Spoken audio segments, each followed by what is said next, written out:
Yo, this is Rick Mahorn, the bad boy, giving a shout out to my man Drew, Detroit Drew. Make sure you tune in on his YouTube channel, Detroit Drew. Bad boy. Detroit Drew. Detroit Drew.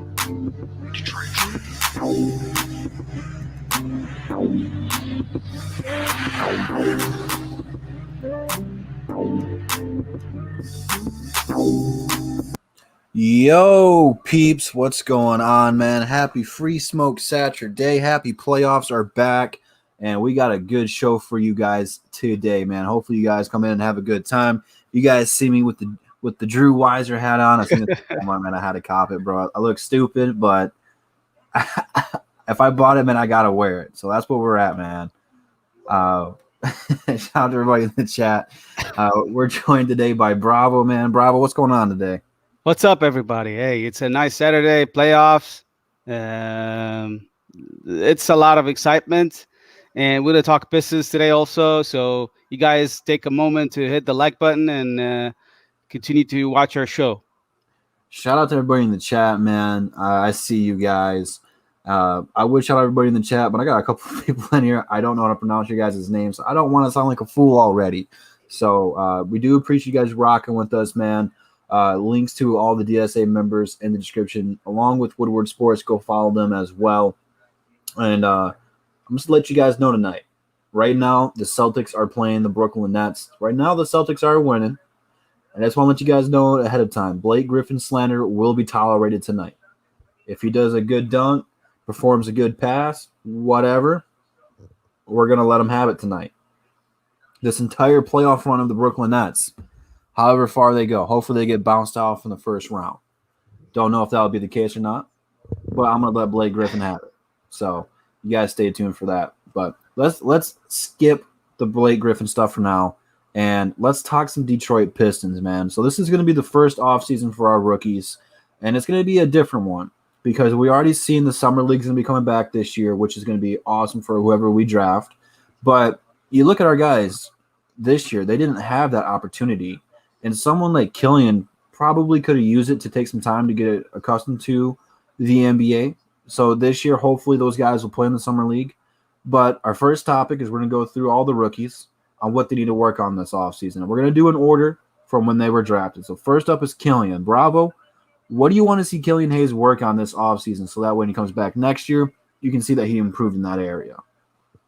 Yeah, obviously, like his three-point shot. So the biggest thing we could see from him is having more consistency shooting that ball. He got a nice form. I don't think he needs to change the form, but he just needs to change the consistency. So he'd be more consistent, especially the one. He is shooting a really good off a catch and shoot motion, but he's not really good off a dribble. So he just needs to work on that, a step back or that off the dribble shoot. That's the biggest thing. We saw him really working, trying a lot of, I don't know, not layups, what they call floaters. A lot of floaters. He could also work on these floaters. He said at the beginning when he started coming back of the injury, he started missing a lot of them. But I think the floaters is also some of the biggest thing he needs to work on. So offensively, the biggest thing, and I think, but the biggest thing for him, obviously, is just his health. I got to admit that he was good when he came back, and I'm surprised that he was able to move off that hip still at this level.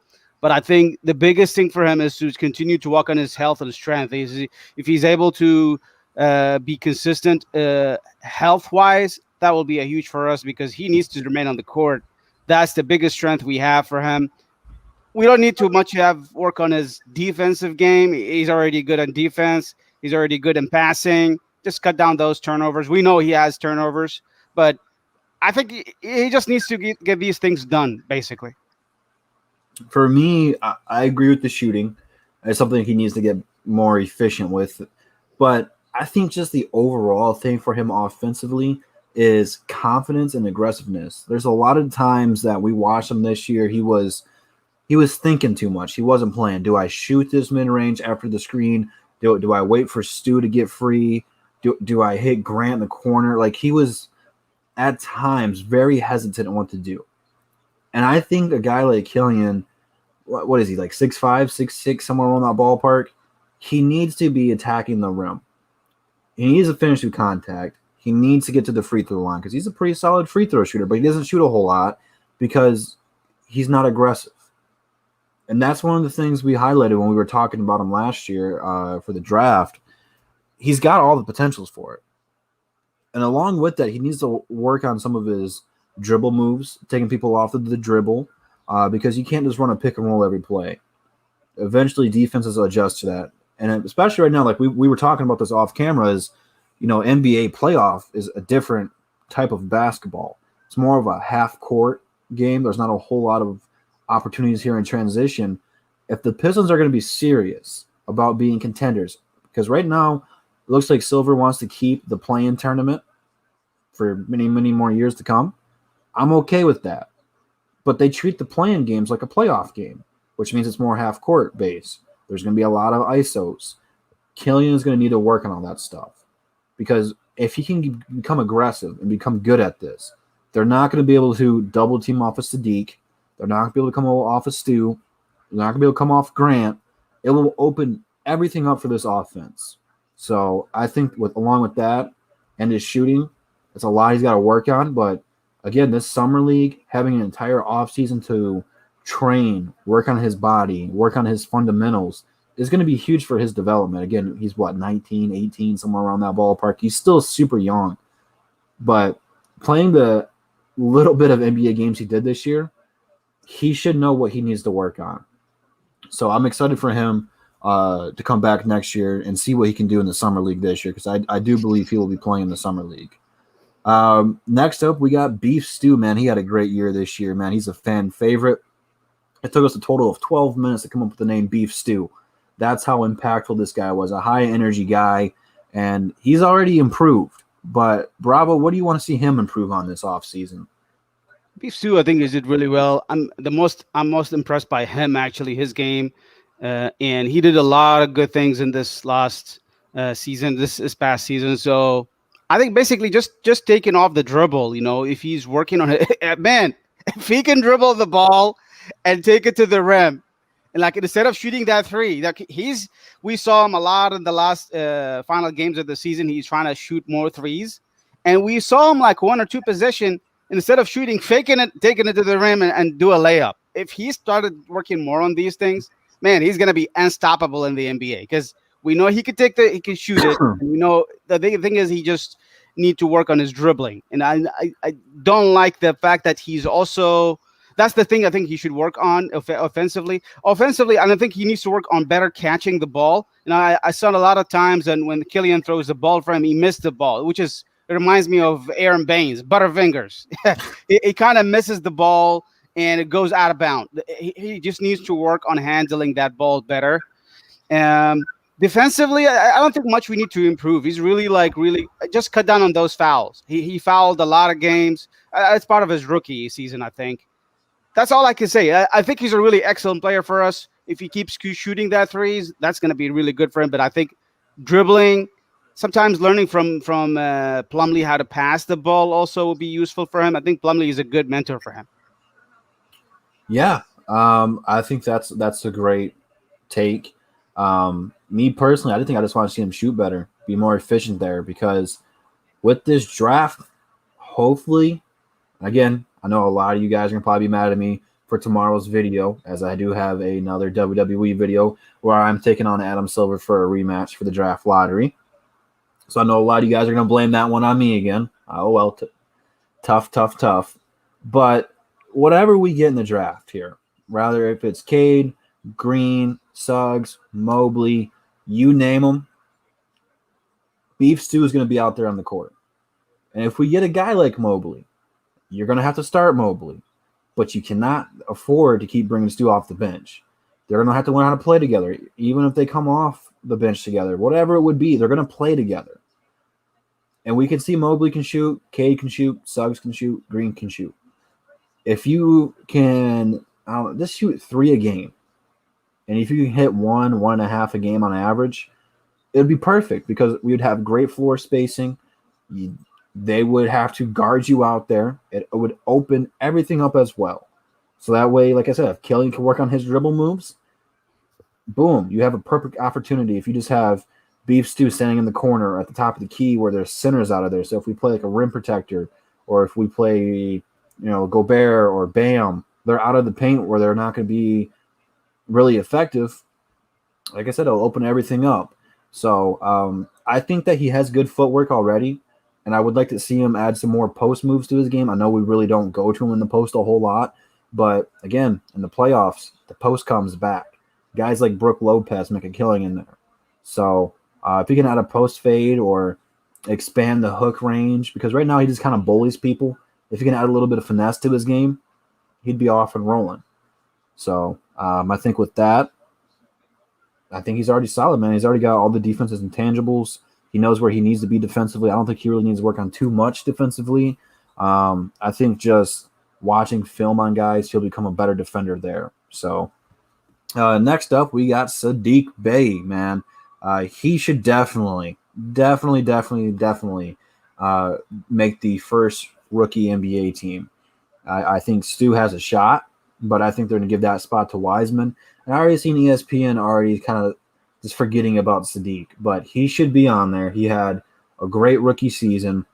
Outside of Melo and Edwards, I think Saddiq's been one of the best rookies all year long, breaking 3-point records for rookies and all this kind of stuff. But bravo, man. What do you think he needs to improve on this offseason? So with Saddiq Bey, we saw him. He's the best player I think we had in this last year. I love Isaiah Stewart, by the way, too. But I think Saddiq Bey is – I would love to see him – like, if you ask me, out of those 3 players we got, I want Saddiq Bey to have a breakout season. That's what I want him to get. Breakout season, get I don't know if he's going to be all-star at some point. But look, all these players we have and on our team are good. But they're nothing if we can't get one of the players into All-Star. And I think this guy has a capability to go into All-Star. So he just needs to work on his game. I think he's got a lot of things to go with, but if he can have a breakout season and become an All-Star, that's all we need from Saddiq Bey, man. I kind of feel like this is the biggest thing we need to have our rookie work on. He's got a lot of things to do, like dribbling, shooting of the dribble. I think he needs to do that more often. And he's trying to – we saw him playing more inside the lane, trying to shoot over mid-rangers, which is good. A lot of things he can work on. But I think overall, if he can have a breakout season and become one of the most improved players in the NBA, man, he's going to be all-star one day, soon as possible. And we desperately need one of those players to become all-stars, just like we had with Andre Drummond. He became an all-star after a couple of years, after 3 years. I don't know how many years before he became all-star. Andre Drummond. So we need someone like that. Drummond was like, when we drafted Drummond, he was like very high he had a very high ceiling when we drafted him. But those guys, I thought they're going to be good, and we still have a high ceiling. And we have to look at them the same way we looked at Drummond. If one of them become an all-star, that's a huge thing for us. Yeah, I think Saddiq has the best opportunity of those guys to be an all-star. And I think the thing that he needs to improve on, he was already starting to do so. He came in the league firing. He ended the year firing. But the one thing he did through the second half of the season that really impressed me was he was attacking the basket. Because eventually people learned that, hey, man, this guy's a really good three-point shooter. We have to run him off that line. And they started to do so. And he had a couple of games where he didn't really do a whole lot because he wasn't finishing at the rim. But through the course of the season, it wasn't pretty. It wasn't anything flashy. It wasn't pretty. It wasn't beautiful. You can, whatever you want to do it. His layups were kind of funky, especially in contact. But he stayed with it, and a lot of times he'd miss the first one, get an offensive rebound, put it back up, or he would get to the line. I think that's something he needs to continue to work on this offseason. Because if he can finish down low, bang with the centers, power forwards, there's not going to be anything you can do to stop this guy. Because he's already got a mid-range shot. He's a great three-point shooter. Best one in this draft. Probably the best one out of the last drafts, too. You can look at the numbers, man. He's efficient. He almost shot 40% from the three-point line. Which you're like, all right, well, he probably shot a couple of games. He shot 6.5 threes a game, shooting 40%. That's pretty damn impressive for a rookie, man. That's pretty impressive for any NBA player, let alone a rookie. So if he can continue to Work down low. I think, man, there's not anything you can do to stop this guy offensively, and he's already a good defender too. I think that if he can learn how to get in the passing lanes better, I think that would be something he can work on too. But all in all, man, I think he has the least amount of work out of these rookies to get to that next stage. So I'm Well, happy for him. one thing I want to add about those guys, I think Saddiq Bey has the best chance to become an all-star of these players. I mean, the earliest chance, let's call it that way. Not the best. All of them has good chances, I think, but it all depends on their life and when the stage of their career. But Saddiq Bey has I think, the earliest chance of all these players to become all-star because of his ability to score the ball. And if he is just, I love him to just work on his ISO game. If he can score on people on ISO and one-on-one, man, that's it. Mhm. We got to get an all-star from Saddiq Bey sooner than later. I hope that's the case, man. We need a young all-star like that, man. Blake was old. Screw Blake Griffin, man. Forget him. Andre, he just wasn't flashy, man. So if Saddiq gets there, he earned it, and he'll probably be in a three-point shooting contest one of these days. Hopefully next year he'll be in that. That'd be pretty fun to watch. So definitely excited to watch his young career, man, and how it's going to blossom and stuff. Definitely got a gem in this draft. Last but not least on this one, Saben Lee, man. Saben had kind of a roller coaster of a season, man. He didn't really play a whole lot. Then injuries happened. COVID protocols happened. So he got an opportunity. He had a couple games. He scored 20. But after that, it was kind of like a sparkler. It just fizzled out. What do you think Saben needs to do this offseason, Bravo? I think he did really well as a second-round pick for us. But I think if you really want to fix Saben Lee, I think he needs to work to fix that jump shot, Mm-hmm. And I think he can tweak that form. That form is we saw him; he's able to score it from the three, but he is not. It's very slow. That slow release. He's shooting with one hand. We saw him and it's very slow. That's not gonna work for mid-range jumpers. That could work for off a catch and shoot motion, maybe, but it's very slow. So I think for him, in my opinion, I think he needs to change his form, whether it's directly or indirectly, or tweak it a little bit. That would make a huge difference for him. Other than that, I think he's just, as I expected from him, a second-round pick, and he could be a second or third string point guard. I don't see much of him really, and I feel like the Pistons are giving him too much of a shot. He's a decent player. I like him, but hey, if we draft better at point guard than this draft for him, I think he might be downgraded to a third string point guard for us. If we draft like a guy like Davion Mitchell, hey, forget about Saben Lee. We're getting playing Davion Mitchell for sure. So that's what I can see in Saben Lee. Yeah, I think that was his Achilles heel this year, was his shooting ability. Because after those 20 points, people just didn't go out there to guard him. Kind of like what the Warriors were doing with Ja. They were just playing off of him. And eventually Ja overcame that and started hitting his threes. It's something Saban's going to need to do. I think he does a great job in transition when we get those opportunities. And having guys like Diallo and Josh Jackson on the team who like to run the floor with them, it made it a fun bench to watch. But after time, if you don't force turnovers or grab the rebound and don't get those opportunities, there wasn't a whole lot he was doing. He was kind of like Ish Smith 2.0, where he was just doing circles underneath the rim. So he is a second-round draft pick. He needs a lot more work. That was one of his negative details on his drafting report, was he was kind of inconsistent. So that being said, I do think he needs to work on his shooting ability, just having more confidence in it, because he really didn't shoot a whole lot of them. I just think he was guessing himself there. But he is a freak of nature. He is super athletic. If he gets down low in the paint, he is trying to put you on a poster. So if you can get that guy, say all he needs to do is just shoot 30% from the three-point line, and he'd be good. And if you can start getting people to pump fake and getting them out of the way and getting to the paint, awesome sauce. But I think he's got a long way to go, and I do think you're right. If we draft a point guard, he probably won't see any more playing time, and I'm fine with that because he's only a second-round pick. So it's not the end of the world. Doesn't mean give up on him, but He does need a lot more work. And again, I think Summer League will benefit him probably the most out of anybody this year, where he just has freedom to do whatever he wants. So now that that's out of the way, we got a couple of internal things we're going to have to address this offseason and free agency. Troy Weaver said that the Pistons probably won't be too active in the free agency market. because we have a lot of guys we got to bring back. So we're going to talk about them. First one up is Frank Jackson, man. I said this on my video about him. When we signed him, I didn't really care. I was never a Frank Jackson guy. Never really liked him. Never liked his game. And we got here, I'm like, oh, cool. It's just a guy to, heat up the bench, grab some waters for the guys playing. Well, he proved me wrong, man. He came in and he balled for the Pistons, man. He closed out the season pretty nicely, and it pissed a lot of people off, like Mike Valeni. He wanted him out of here. Screw Mike Valeni. He's dumb. He doesn't know what he's talking about basketball. Stick to football. But that's neither here nor there. Bravo, man. What do you think the Pistons should do with Frank Jackson? Do we bring him back? Do we try to keep it like a cheap deal? What are we going to do with Frank Jackson? Well, first of all, I just want to say Detroit Ghost. I'll try to comment on these questions later whenever we get a chance, hopefully. And as far as Frank Jackson, yeah, bring him back in. I think he shot the ball well.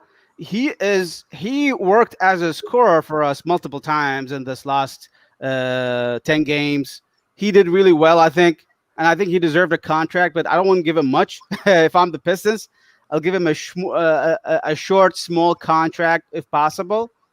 And I think he proved himself. So he's definitely a candidate to remain on this team. And we got our special guest, Detroit Kool-Aid, man. How's it going? Hey, what's up? Can you guys hear me okay? What's up? Loud and clear, man. Man, definitely glad to be with you guys. Detroit Drew, been a fan for a long time. Definitely. So it's pretty cool to kind of be on the same team now. Hey, man, I'm looking forward to it, man. Hopefully we can work together a lot more. Oh, no, we got some things in the works, man. I like to hear that, man. Definitely. I feel like Matthew Stafford a little bit, man. I'm like, yeah. That's what's up, man. I like it, man. I like it. Just trying to stay fun, man. Let's show the people what you got, man. So the topic we're talking about right now is Frank Jackson, free agent. He had a good year here. What do you think the Pistons need to do with him? Do they bring him back? Do they let him walk? What do they try to do with him? I think right now, since the Pistons' depth is it's a little elusive. It's something where we can look at it and we can see that these players are good, but the depth isn't really there for a team that Troy Weaver says he's looking to start competing. Mm-hmm. And that's where it gets a little tough. I think when we look at the free agency market ahead, when we look at the potential draft picks, I know we have 4 draft picks this year, 1 first rounder, 3 second rounders. And what we've seen the Pistons, not just Troy Weaver, but the Pistons in general over the last few years do with second round picks. Frank Jackson becomes somebody, as well as Josh Jackson. They become people that are, to me personally, on the bubble, depending on how much money that they may command. I like Frank Jackson a lot. Defensively, I think that there's some ways to go. So I'm a little bit conflicted on it. What to do with Frank Jackson, but I do like him as a young, kind of scrappy, hard playing. He doesn't really let if he has a bad streak, he doesn't really let that affect his game. You don't really see him down or pouting. He's a good teammate from what it seems. So me personally, I would bring him back, but kind of want to see how things shake out through the draft in the summer. I agree there, man. We got the Woodward Sports connection going on with Detroit Kool-Aid. We got Pistons Talk in the chat, man. Man, Woodward's taking over my channel, bro. I'll tell you that much. Definitely. We got Luke G in the comments, bro. Hey, Pistons Talk, what's up? Hopefully we can do a show on Woodward, all 3 of us on there together, man. Talk some hoops. It'll be fun. Yes, sir. I mean, we got some special guests that I've reached out to. They have confirmed that they are going to they're going to get together with us, and I'll definitely let you know about that a little bit later. But we have some cool things planned. That's what's up, man. Yeah, the link to Woodward is in the description for their YouTube channel. You guys can check it out. If you guys work like me every single day, they also have an app, just Woodward Sports app. You can go to the iTunes store, Android store. I'm not sure what it's called on Android because I don't do Android.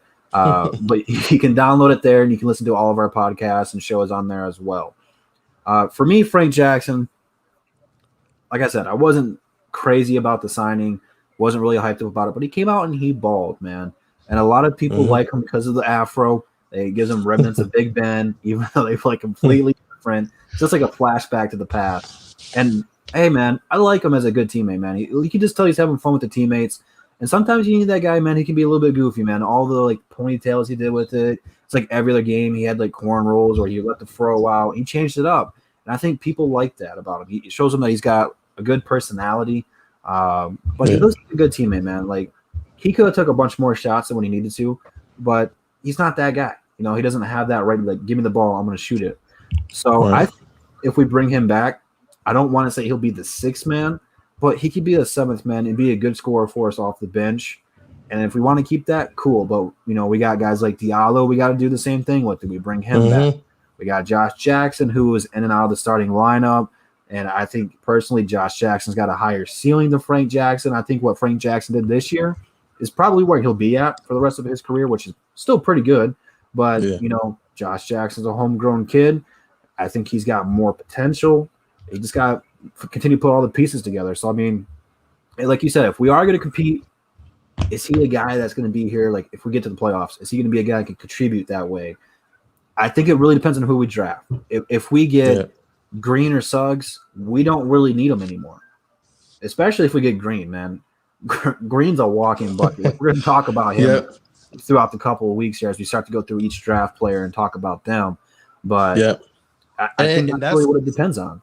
Yeah, and I don't mean to butt in, but that's kind of why I kind of lean towards Green, man. I think the Pistons, it's been a while since they just had somebody who can put the ball in the hoop consistently, and they can't be stopped. They have to be game plan for.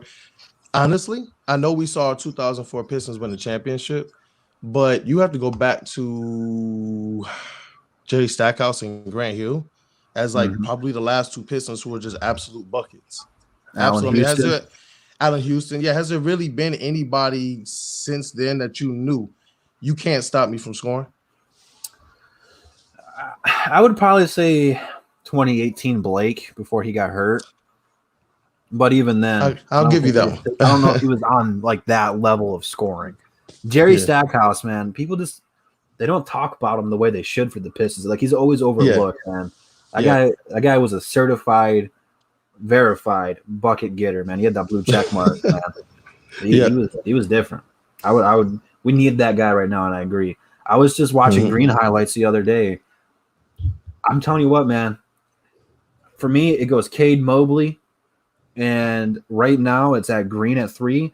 But Green is starting to creep up on my Mobley spot, man. I'm starting to like Green a little bit more than Mobley. It's not there yet, but it's neck and neck. It's a close race. Yeah. So I'm definitely excited to see how this is going to finish out for the Pistons, and it probably depends on where we're going to fall in the lottery. So, one of the big question marks I have, again, point guard position, Dennis Smith Jr. I know a lot of fans are iffy. They either like him or they don't. I am a DSJ fan, so I might be a little bit biased here. But, Bravo, I'm going to start with you on this one. I'll go last. What do the Pistons do with DSJ? I think it all depends on our draft, to be honest. If we, draft another point guard, a decent point guard, let's say, for God bid, let's say we fall to 6. Come on, let's not start the show like this, man. Come on, man. Okay, let's say we fall to 5 or 6. And the Pistons doesn't like any of those players and decided to go with my favorite guy in the draft out of the top 5, Davion Mitchell. If we end up drafting Davion Mitchell, I'd be super excited for a guy like Davion Mitchell. Man, he is the new mini Donovan Mitchell. Let me tell you, basically. This guy is explosive, athletic, super fast.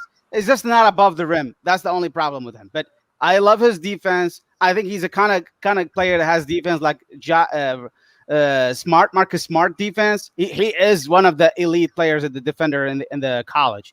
So if we end up with drafting a guy like him, and I think he's a Troy Weaver guy, I wouldn't really think Dennis Smith Jr. is back. But looking at it right now, it's interestingly that we saw a Troy Weaver interview after the end of the season. He mentioned that he's not expecting a lot of turnovers in our roster. So I do feel like a lot of these players will come back, and we could have another chance for Dennis Smith Jr. And I think I can see the Pistons giving him another contract, just like Josh Jackson contract, a $4 million contract, couple of years with a team option second year. We could give him that because Dennis Smith Jr. is a good defender. He's able to play the defense.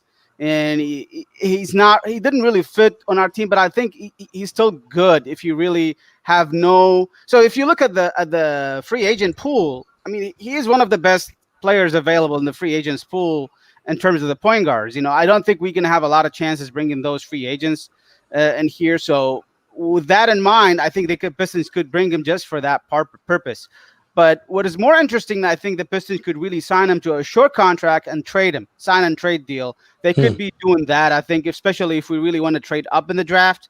Like I say, if we're going to trade up with Minnesota, let's say for God bid if Minnesota get a pick ahead of us, we could be trading with Minnesota, giving them Dennis Smith Jr. and give him our pick, and we get their pick or something like that. I don't know. It's really hard. If you look at it right now, I don't know if the Pistons are going to bring him back or not, but with Troy Weaver mentioning that we expect a minimum turnover in the roster, so why not? He might bring him back here. I wouldn't be shocked if we bring him back in here.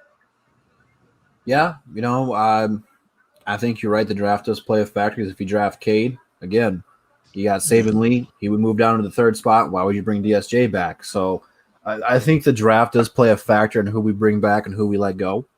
But Detroit Kool-Aid, man, make sure you guys go follow him on Twitter. Do you have anything else people can follow you on? I know you just got the Instagram, but for right now, yeah, Twitter and Instagram at Detroit Kool-Aid. You got a YouTube channel yet? It's up there. I don't really use it yet, but I'm gonna start using it with sports with the things that we do as well. So I believe that is at Detroit Kool-Aid as well, but I'll double check that. Yeah, so make sure you guys do look him up, man. He got a lot of great content over on social media. But what do you personally think the Pistons should do with DSJ? I was a big fan of taking a flyer on him. I felt like, hey, why not? I wanted them to take a flyer on either him or Fultz when they were available before. And we missed out on both then. And I was excited to see what we were going to get. And I feel like it's incomplete. I don't know how Summer League works this year. I don't know what DSJ is trying to do. Mm-hmm. But I would love to be able to see him in a setting like that just to see where he's at health-wise and conditioning-wise, because when he got to Detroit, we saw that he could still play, but you could tell his conditioning was off. His athleticism, it built gradually as he continued to play. So I see sparks, but in terms of fit, in terms of 4 draft picks, in terms of what we saw Saben Lee do, what we know Killian Hayes is going to do, it's probably a little easier to see DSJ not here next year. Just because I think at least 1 or 2 of those second-round picks are going to stick around. I think there's a couple things we can do with those second-round picks. Because like you said, we have 3 of them. I like DSJ, but I think you guys are right. I don't know if there's a fit here with them. Like when you looked at him in Dallas when he was the guy, he was the man. He was the guy. And then they got Luka, and he was okay still, but it wasn't the same as his rookie year. So then he goes to the Knicks, and that was just terrible and sad to watch. Never really panned out. He had a couple cool dunks. One did come against us. He hit a 360 on us, which I still don't appreciate that he didn't have to do us like that. But he did have a triple-double this year, and I feel like each game he played, he did get a little bit better and more comfortable with the squad. But with him, I think you need athletic centers in the pick and roll. Bumley was awkward and clumsy with him. I think Stu would be okay, but hey, if we got a guy like Mobley, I'd kind of want to see that pairing together. I don't think it would happen because Mobley would be starting, but do we really need to keep him? Probably not. We'll probably let him walk. But if we can pair him up with one of these second-round draft picks in a sign and trade, maybe, and get another late first round, maybe move up in the second if there's a guy we like in the second, it's something that's a lot more reasonable and probably makes a little bit more sense than bringing him back because there's no need to waste any money on him. I know his contract would be cheap. It wouldn't be a whole lot because he hasn't done anything. But at the same time, I don't really know if there's a whole lot of need for DSJ right now. I don't know who wants DSJ. I can already see in the comments, people don't like that we gave up Derrick Rose for him. But I know every time we open up the Knicks Twitter page or whatever they're talking about, it's like, I can't believe we got Derrick Rose for DSJ. Well, Troy Weaver has a plan with that second-round draft pick, and he'll probably draft another Saben Lee, a guy who's got potential. So I'm not really sweating it, man. I'd rather draft guys than trade for him. because when you draft them, you don't know how good they can become. They can always get better. If you trade for someone, that's pretty much it, unless they're a rookie. Or, for example, if you want to go back in time, when the Pistons traded Chris Middleton away, he was still young. He was still young, so Milwaukee was able to develop him. Those are the type of people you want to trade for. Yeah. Man, Middleton that still hurts. Yeah. That still hurts, man. And you look at him, he hit a game winner today, man. Yeah. They beat the Heat because of him. I just kept imagining him doing that in a Pistons jersey, man. It's like, the thing is, I did too. That could have been us.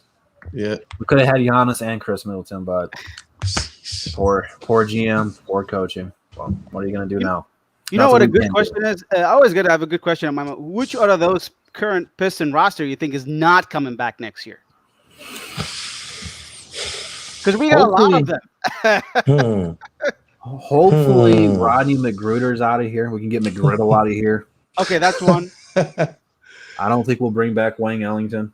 That's two. Yeah. Okafor's probably gone. You think Corey Joseph in there or not? I was just about to say Corey. So there's something with his contract. If we cut him, like we get so much cap money back in return. I don't know the exact numbers of it, but there's even if we cut him and re-sign him just so it's not like on our books crazy like that, they'd probably do that. So he might come back, but they're going to cut him first, you know. So he's got back. We don't need him anywhere. So he only guaranteed $2.4 million guaranteed in 2021, 2022. He has to sign before end of June.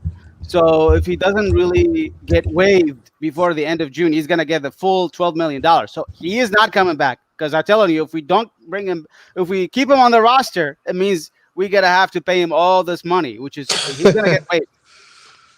I don't think he's going to – he might come back on a lower – I don't know if we really waive him and re-sign him, but that doesn't work for us. I don't think we're going to waive him, give him $2 million, then sign him again, give him another $2 million. I think Corey Joseph is not coming back. That's three players. I hope he doesn't. He didn't do – look, and maybe against my personal bias because I had tickets to go watch him play the Nets, and it was his debut game, and he blew a game winner where he just hesitated. Like, I've never looked at that man the same way. I didn't have anything against him. I thought he was an upgrade over DeJuan, right? But what is he going to do for us? Okay, that's three.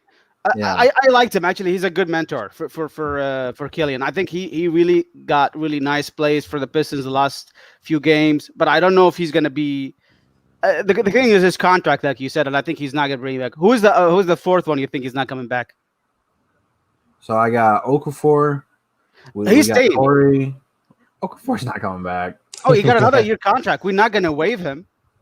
I bet you know how many times Troy Weaver stretched and waived somebody last year. We can't do that anymore because he did. I don't think we're gonna let Okafor go because we don't have centers and we don't have any. We can't cut him because we're gonna run out of we gotta go a lot of dead money right now if we cut him. I don't know. I really don't know. So the other ones are basically Frank Jackson, like we were talking about. I could see the Pistons bringing him back on a lower deal. Dennis Smith Jr. He might not come back. Let's face it. And we got Tyler Cook. He's in a team option. That guy, if we can waive him, we don't have to pay any money. I don't know if Tyler Cook is coming back. He might just go to the G League. You know, I don't know if the Pistons will bring him back. He showed a lot of efforts, but if you look at the roster, is a lot of like Ellington, Corey Joseph. We got Magruder. Then we got Tyler Cook. We got Dennis Smith Jr. We got Frank Jackson. That's 6 players, and you can also add if you want to add Okafor, that's 7. We're not going to have a full roster right now. You're going to have to bring some of these players back. Yeah. And what role does the new G League team play for some of these decisions? Some of these guys that are on the bubble, some of them that are younger. The G League, I think you're probably going to put Saben Lee in the G League. That's what I can see him in. He could actually put those drafted second-round picks in the G League also, or maybe stash and draft. You know, that's what we could do. I think that's what I think about it. JMO, you're in the show. What's up, JMO? I don't know if he's ready yet. He's not ready yet. But I think a guy like Servidis will probably spend some time in the G League next year as well. You know, he showed some potential. Definitely enough where I can't call him any nicknames anymore. But he showed us a little something. He showed us a little bit of the bag he's got. I I think he would play in the G League. I think Saben would play in the G League. Outside of that, I don't know who else. And probably whoever else we get in the second round this year will probably play in the G League. Yeah. Outside of that, I don't think anyone else would go down. It's time for Sekou to stay on the active roster and get some of those reps and learn that way. Going to the G League is not going to help him any more than what it has. So I think that would be it. Maybe if Killian got hurt again, he'd go down there for a little bit to recover. Kind of like what they did with Brennan Jennings when he tore his Achilles when he was trying to recover. They sent him down to play a couple games. But I'm excited. I forgot about the G League team coming back this year, man. I'm excited for that. I'm excited. It's about time, man. I miss having the drive, man. Like it was weird last year, man. We didn't get a chance to develop anyone the right way because that would have been huge for us this year. Yeah, if we especially could for those guys down and practice and bring them up, it would have been good for us. Yeah, especially for Sekou. I think he's a person who probably even more so than Killian, he missed a lot by them not having G League this year.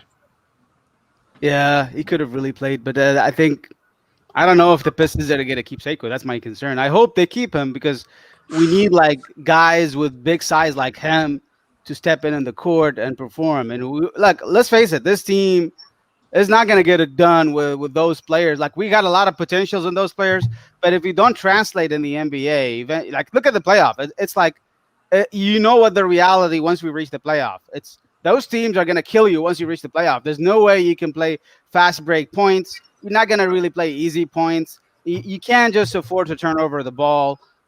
You need those players to perform and get a breakout season and become even all-stars in order to have a chance in the NBA. There are some limits to every player. That's how I see about it. I think with Sekou, they just weren't using him the right way. Yeah. They just wanted him to stay in the corner and shoot threes like we did with past guys.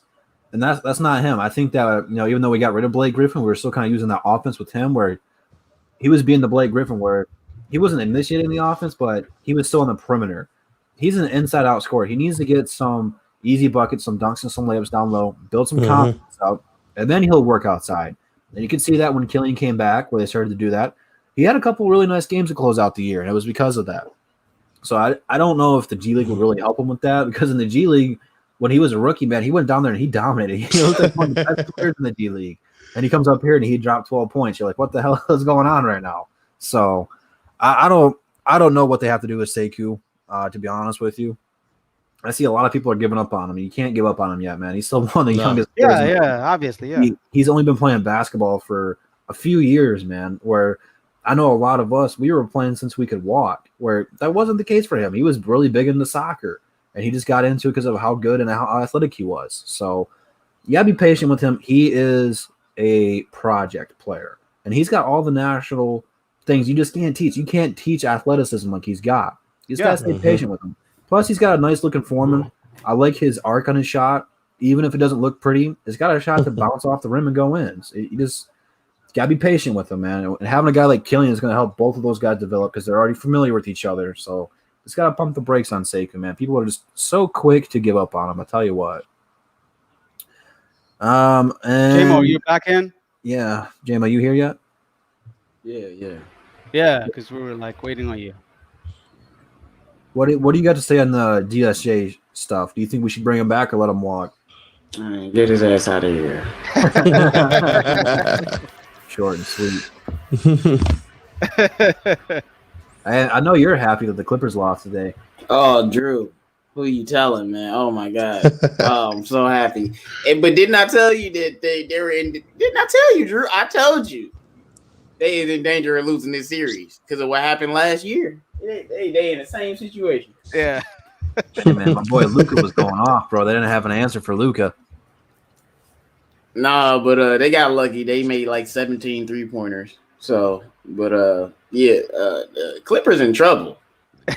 Because last year when I was watching the Mavericks, like this same little team, they were getting tight a lot last year. This year, I'm watching Finney Smith and Hardaway. They look calm, cool, and collected. They making plays down the stretch. I'm like, this team ain't scared of the playoffs no more, and they making shots. Telling you, Clipper, y'all better beat them in 6, or y'all gonna lose the series. I'm telling y'all right, if they don't beat them in 6 man. games, they're gonna lose the series. Yo, listen, Kawhi Leonard is a free agent.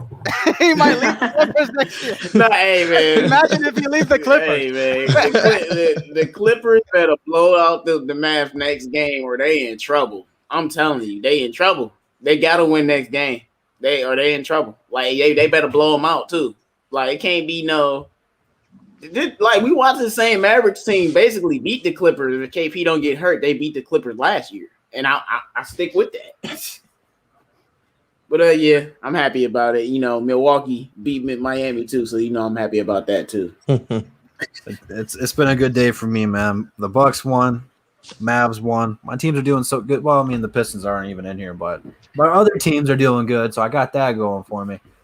You know what the good thing is? The Memphis Grizzlies. It's really good to see young team like the Memphis Grizzlies go to the playoffs. I'm really happy because we look at them. They're. I think our team, the Pistons, are doing just like close to what Memphis is doing. You know, we're rebuilding of a young team, and Memphis is they say it's the youngest NBA franchise team that gone to the playoff already, which is surprising statistic. Wow, that's a good point. Man, see, Bravo, you saying trigger word for me. You said Memphis, bro. Didn't I have this whole rant before the season started about Steph Curry? And I said, if he was that dude and they don't make the playoffs, what did I say? No, the Warriors still have Curry. Curry is the best. I think they didn't make the playoffs. I don't care. They're missing Klay Thompson, man. You can't just. I don't give a fuck. What do you mean they're missing Klay? Name me, man. Tell me the players that's been on these LeBron rosters, dog, and these Westbrook rosters when they're taking play. It ain't no excuse for them missing the playoffs and losing to Memphis, bro. That's all I'm saying. All Curry slander will be tolerated. Hey, man, the dude is a nightmare. He's unguardable. He's unstoppable. But y'all didn't make the playoffs. I don't want no excuses at all. I will tell you this: they were double and triple teaming this man at half court. I've never seen that. Not against a Curry guard. Been getting double and triple team for 5 years. Not like that. Not like that. They literally were like, "Yo, the whole team was gonna be on them." Like you wasn't there watching when they went 73-9, man. They did the same thing. I mean, Toronto ran a boxing one on Curry, which is even worse than the double team triple. They ran a boxing one, which specifically a defense to stop one guy. Like they're just like I think Toronto is the ones that really was like, nah, bro. Like Curry, you ain't doing it. So that's what I'm saying. Are we not going to talk about this Draymond shot? No, I didn't even see that play. Benjamin Foe, you got to stop this, bro. Come on, man. I'm a black man. I support all my black brothers. He said I hate light-skinned players not named Lonzo LaMelo. Come on. Like, you gotta chill out, bro. You got to chill out with that type of stuff, man. I've never liked Steph Curry. And this is way before – I ain't like him at Davidson. I was hating on him in the tournament when Davidson was whooping ass. I'm not lying. So, I'm just like, I just feel like if Steph Curry's name wasn't Steph Curry, every point guard in the NBA would have got killed for them not making the playoffs. Dame, Russ, Kyrie, and name any top point guard if they miss the playoffs like that. But I think it's the Warriors, so it's some excuse. They be giving Dame a pass, though. Dame gets a pass. Dame makes the playoffs every single year. But they come up short, and he be getting a pass. And Dame he has taken trash teams to the playoffs, too. He has, but for a player of his caliber, I think it's time to start looking at him a little bit more and scrutinizing, because is he ever going to even sniff a championship if he doesn't leave Portland? Nah. I've already had that argument. Some people think you should go ring chase because that's what everybody else is doing. Basically, if everybody else building super teams and you really want to win the championship, you either stay where you at or you build a super team. It sucks to say it like that. So we gotta hope a super team don't win this year. Yeah, I think it's refreshing. I think it is refreshing though that he's kind of committed to this route of loyalty, kind of staying true to the Blazers, but I don't know how much that's going to affect his overall legacy. Hey, he'll be a god in Portland, but I don't know what his NBA legacy will be after that. Man, they just got to I don't know. I would say this year outside of every other year where everybody got hurt. I think I'm looking at Portland top to bottom. They have enough. They now that Nurkic is like healthy and everybody's playing in the row. Now they got Norman Powell too. I mean, no, they got a little bit more firepower than they've had. Like, and you still got CJ and Dame. So I mean, they just gotta win. To me, when I look at their team, it's not like it's a dominant team, but it's a good enough team. You know what I'm saying? And, I was just going at Curry neck, but you put Curry on this Portland team, just take Dame off and put Curry, CJ McCollum, and like they would be a terror. And I'm not comparing Curry and Dame. I'm just saying, Dame, I'm not on the excuse train. Your team is like not championship, but they got a really nice team. Well, I'm just looking at the roster. I'm like, yo, they got a nice team. I don't think this excuses should be like that this year.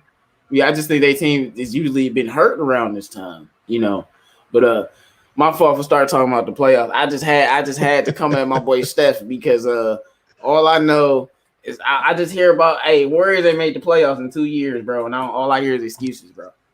I respect it. But no, I told them I was gonna go in on Steph Curry if he didn't make the playoffs. Yeah. So Curry fans are coming at me. You see what Curry doing, J-Mo? I'm like, all right. I'm betting on Curry to yes, I'm like, oh yeah, Golden State beating him 100%. Let me throw 20 on Curry. He about to go crazy. Curry like, yeah, not tonight, bro. And people ask me, well, they were double teaming and triple teaming Steph and all of this. He's been dealing with this all year. And they still find a way to win. Like, it ain't no excuse losing to Memphis, bro. Yeah, but I think not Memphis. Maybe if it was another team like the Spurs, but how y'all lose? You was getting clamped by Dylan Brooks, Steph. Like, man, like, don't get me started, bro. I'm just having fun, y'all. Shout out to the people in the chat, man. I'm just having fun, man. Yo, J-Mo, I don't think you can blame the Warriors this game. They didn't have any players. What are you talking about? They don't even have just how do you not? What do you mean you can't blame the Warriors? Who is this Toscano Anderson? Who is this guy? Toscano Anderson is a very good player. Man, they're not players. They're even better than Piston players. They're just not good. I'll take Toscano Anderson over a lot of our players. What are you talking about? The Mulger, whatever, and there's this guy. Mulder is trash. Jordan Poole is cold as hell. I've been talking about Jordan Poole the guy who since he's been at Michigan. I forgot that guy. Who was playing. Toscano Anderson is straight. Bazemore is straight. Yeah, they don't have just Curry and Green. That's it. Curry. No, they don't. They have Andrew Wiggins. You forgot about him? He's trash in this last game. No, he's not trash. I mean, in his last game, he didn't play the best. But see, this is the thing, man. You have to elevate, man. You can't just be scoring the ball. You know what I'm saying? You got it, but that's what Curry, he just scores. He's not trying to play make for other players, man. Sometimes you got to do that, man. I'm so glad we didn't go for Andrew Wiggins. Man, at some point we wouldn't trade for him just to get rid of Blake contract. Remember that, guys? No, I'm so happy we didn't trade for him. I still would have traded for Wiggins. Got Blake out of here because Blake slander will be tolerated.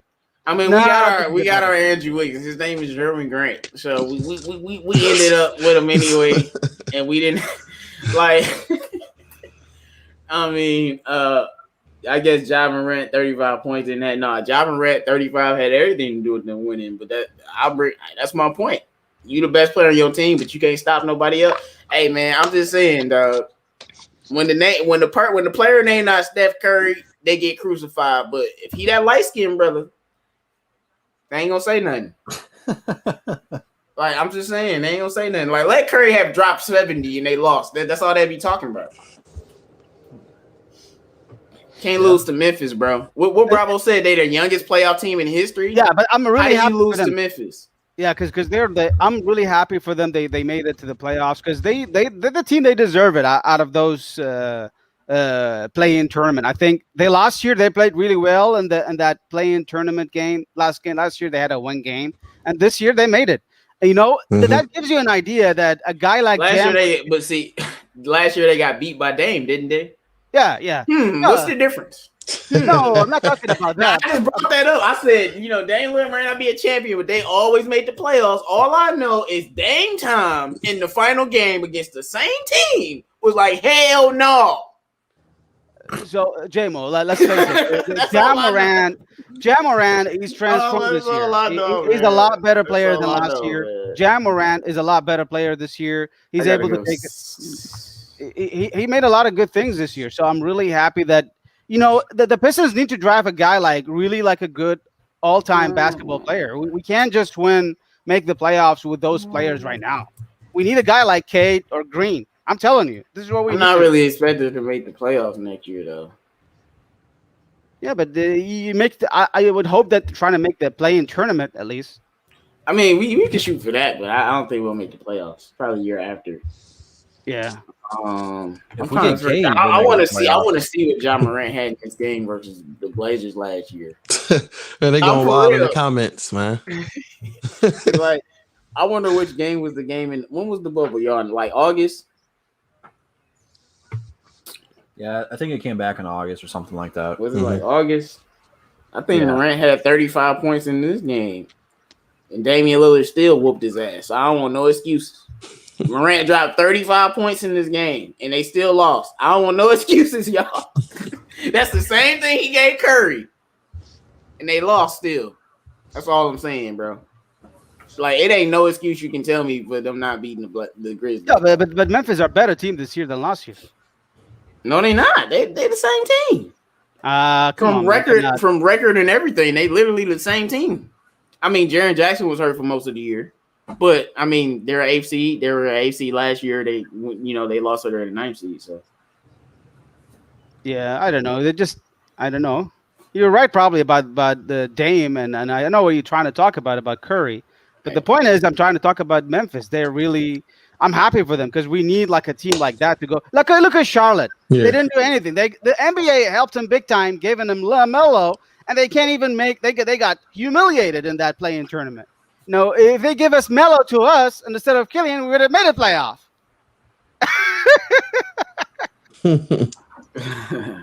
You're probably right. Oh man. That coach is trash. That would have been interesting, man. Nah, they got a lot of problems, man. I'm just saying all Curry slander will be tolerated. I hear nothing but excuses. That's all I'm saying. But let his name have been Russell Westbrook. Y'all be telling me how he can't shoot for 3 months. But his name's Steph Curry, so it's a bunch of excuses. It's cool, y'all. Right, you see that Curry is a champion. Dame is not, so I don't care if he didn't make the playoffs this year. Fuck out of here, boy. Like, I don't want to hear that. I don't care if Curry's a champion. He missed the playoffs this year. Did y'all remember what y'all did to LeBron when he missed the playoffs and he got injured? Y'all remember that slander? No, bro. But it's fun to slander LeBron, though. But I'm just saying, bro, that man was injured. Like, it ain't like he lost. You know what I'm saying? Hey, man, I'm just having fun, y'all. These Curry stands, I'm going to make y'all feel super salty because y'all golden boy missed the playoffs and it ain't no excuse. Because we done seen players just as good as Steph Curry carry worse teams to the playoffs. Westbrook had a team of, my man Detroit Kool-Aid, Bravo, Drew, and me. It was us four and Westbrook, and he took us to the playoffs and won an MVP, bro. I don't want no damn excuses. Straight up. Is this the first MVP candidate that hasn't made the playoffs? That's what I'm saying. Get the fuck out of here with that MVP shit. He's not an MVP candidate. I couldn't believe it. I just thought about that. Like, I don't. That's what I'm saying. Like, I can't recall an MVP because he's scoring a lot of points. Playoffs. No, I think Jokic is the better all player. I know is Bradley Beal did the same thing Steph Curry did last year. Damn near led this league in scoring, averaging 30-something, but his team was the 11th seed. But he wasn't in the MVP conversation because his name not Steph Curry. But hey, when it's Steph, all that shit don't matter. I understand. Well, let's get back to the Pistons, man. I don't think the people care. I just had Steph Curry rant, man. My fault, man. Bravo, did you get that time to make that slide for Cade? No, I didn't really. All right, we'll use it without this week. But it is that time of year where we're going to go through each week and break down some of the draft prospects. We're going to start at the very top. I think it's fair to say that everyone in the chat, everyone on the show, believes no matter who gets the first overall pick, that it's a lock for Cade. So what we're going to do today is we're going to go around and talk about Cade, what we like, what we don't like. Bravo, I know you're our scouting expert here at the show, so we're going to pass it to you first, man. What's your draft analytics on the one we called Fade for Cade, man. Yeah, man. I really hope that the Pistons get a really top pick this year because we need a guy. Like again, I keep saying it, guys. We need to make the playoff in order to become a legit team. You need to have a good player. You can't just win playoffs games and go to the finals without legit players. Those guys we have are really nice. We look at the ceilings, we look at the qualifications of those players, but we need big time players. So Cade Cunningham, he's one of my favorite. I think he's my favorite guy. I'm really very high on him. He's 220 pounds, 6'7" point guard. He plays small forward. He can guard he can play all the positions. 19 and a half years. So he's like his September, he'll be 20 years. Interesting. In September 2021, he'll be 20 years. So basically, he's going to be playing in the NBA as the age of 20, close to Killian Hayes if we draft him age. So he played 35 games, I believe, in Oklahoma. The thing is, what's most impressive about him is he kept scoring on that weak Oklahoma team in college, and he made 40% of his 3-point shot. He made 85% of a free throw line, and he's like 20-point score dude. And he can dish it. He averaged not a lot of assists, 3.5 assists per game, but some turnovers. But we know what kind of scorer he is. We know what kind of player he is. And any team will get number 1 pick. I think they're going to draft Cade Cunningham instantly. I don't have a hesitation. I think Jalen Green has the higher potentials right now. I mean, they look at it because he's just more upside potentials, but I think Cade Cunningham is the more complete player right now because he played on a weak Oklahoma team, and I think he's just an all-time round player. So that's my favorite. If we can, if somehow the NBA would help us, this is going to be this year, man. And we are overdue, like you, Drews, keep saying that. We need to get a draft a guy like him, I think, in my opinion. But we'll see. We'll have to wait. I don't want to be too much, give it a hype right now. It's too early to talk about the lottery, but that's my analysis on Cade. You know, one of the things I'm very concerned with about Cade is you look at the assist turnover ratio. He only averaged 3.5 assists per game, which, I mean, it's not terrible. He's a scoring guard. He's not a facilitator like Killian or Rondo. But the 4 turnovers, that's what's really catching my eye on the box score. You really have to watch them to understand everything. But I know a lot of people who are into analytics, they look at all of this stuff and they're like, "Oh, this guy shouldn't be a first overall pick," but you're tripping. The guy shot 40% from the 3-point line, 44% from the field, 20-point per game scorer, and he's a really good rebounder, coming in with 6.2 rebounds per game. This guy can do it all. He's got some really nice passing ability, even though it doesn't translate to the box score. He does a great job of finding his teammates in rhythm on the perimeter or in transition, pushing the tempo. And I think if we draft a guy like Cade, he's 6'8", Killian's 6'6", they have potential. It would probably take them a year or two, but they could be a 2-point guard lineup. I think Cade can play the 1 or the 2, preferably the 1 because, off the pick and roll, he's more of a threat where Killian can pass it. He hasn't shown that aggressiveness yet. Cade's looking to score. That's all he wants. He wants to score.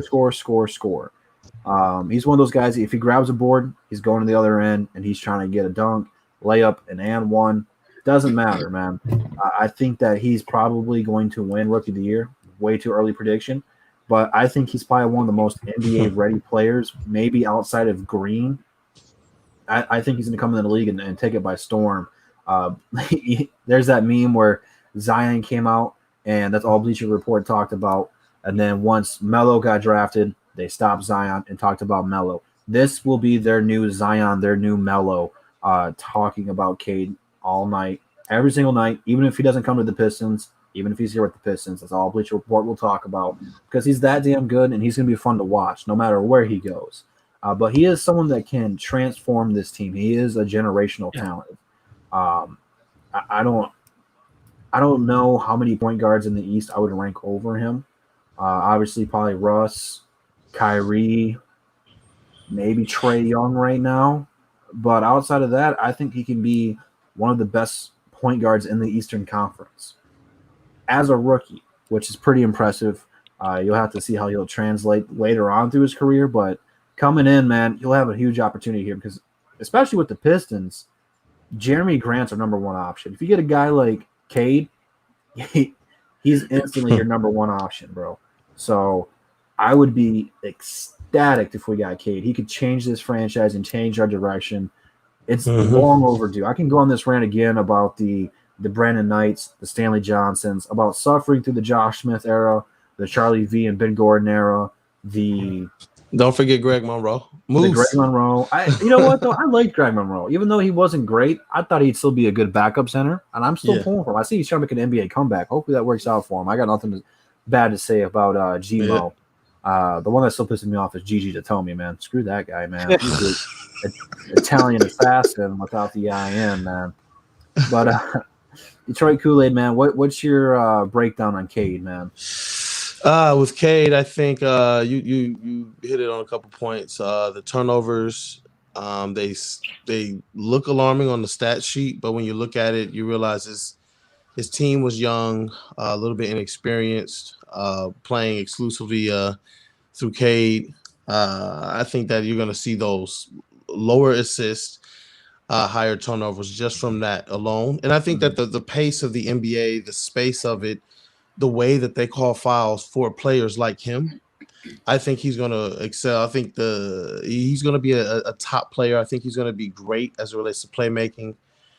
His composure, to me, is the thing that I think catapults him over everyone else. He looks like an NBA player. Mm-hmm. He just does. He has that vibe. He has that swag. He's not super athletic, but he makes his height work for him. He takes advantage of almost every metric that he has. He shoots it well.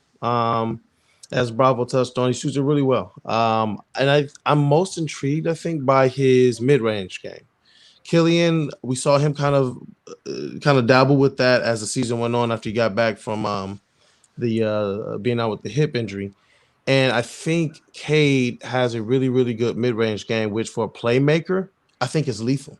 You know, we don't want them shooting a ton of mid-range shots, but knowing that player is a threat to pull up at the free throw line, we saw Killian have a couple nice breakout games because of things like that. And I also think it's important that interesting that they started playing Killian more as a combo guard and as a two. I think that is crucial. I'm glad that they are prepared for whatever scenario they get because it looks like they're ready to go best player available. There is no, Killian has this spot, or Stu has this spot, or B or Bay has this spot. It's best player available. Find a way to make it work.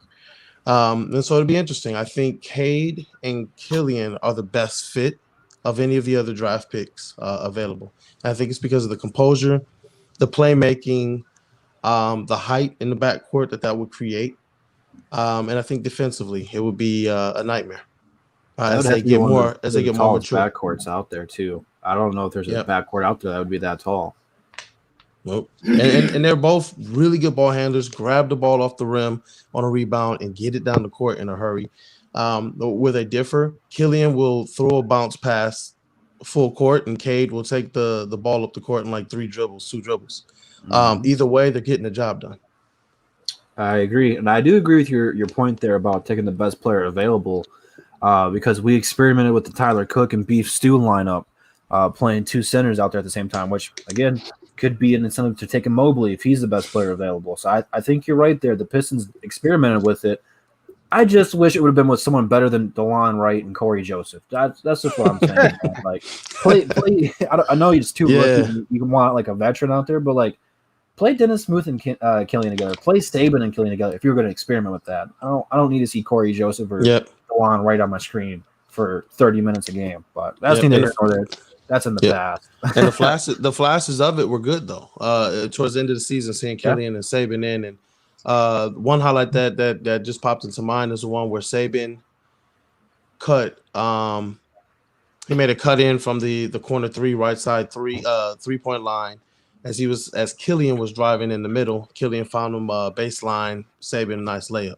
And it was cool to see stuff like that because when you have guards that can finish inside, guards that can cut, guards that can kind of score with a floater in the mid-range, guards that can pass, and you're playing them together, it's awesome to see the chemistry and the synergy that those players play with.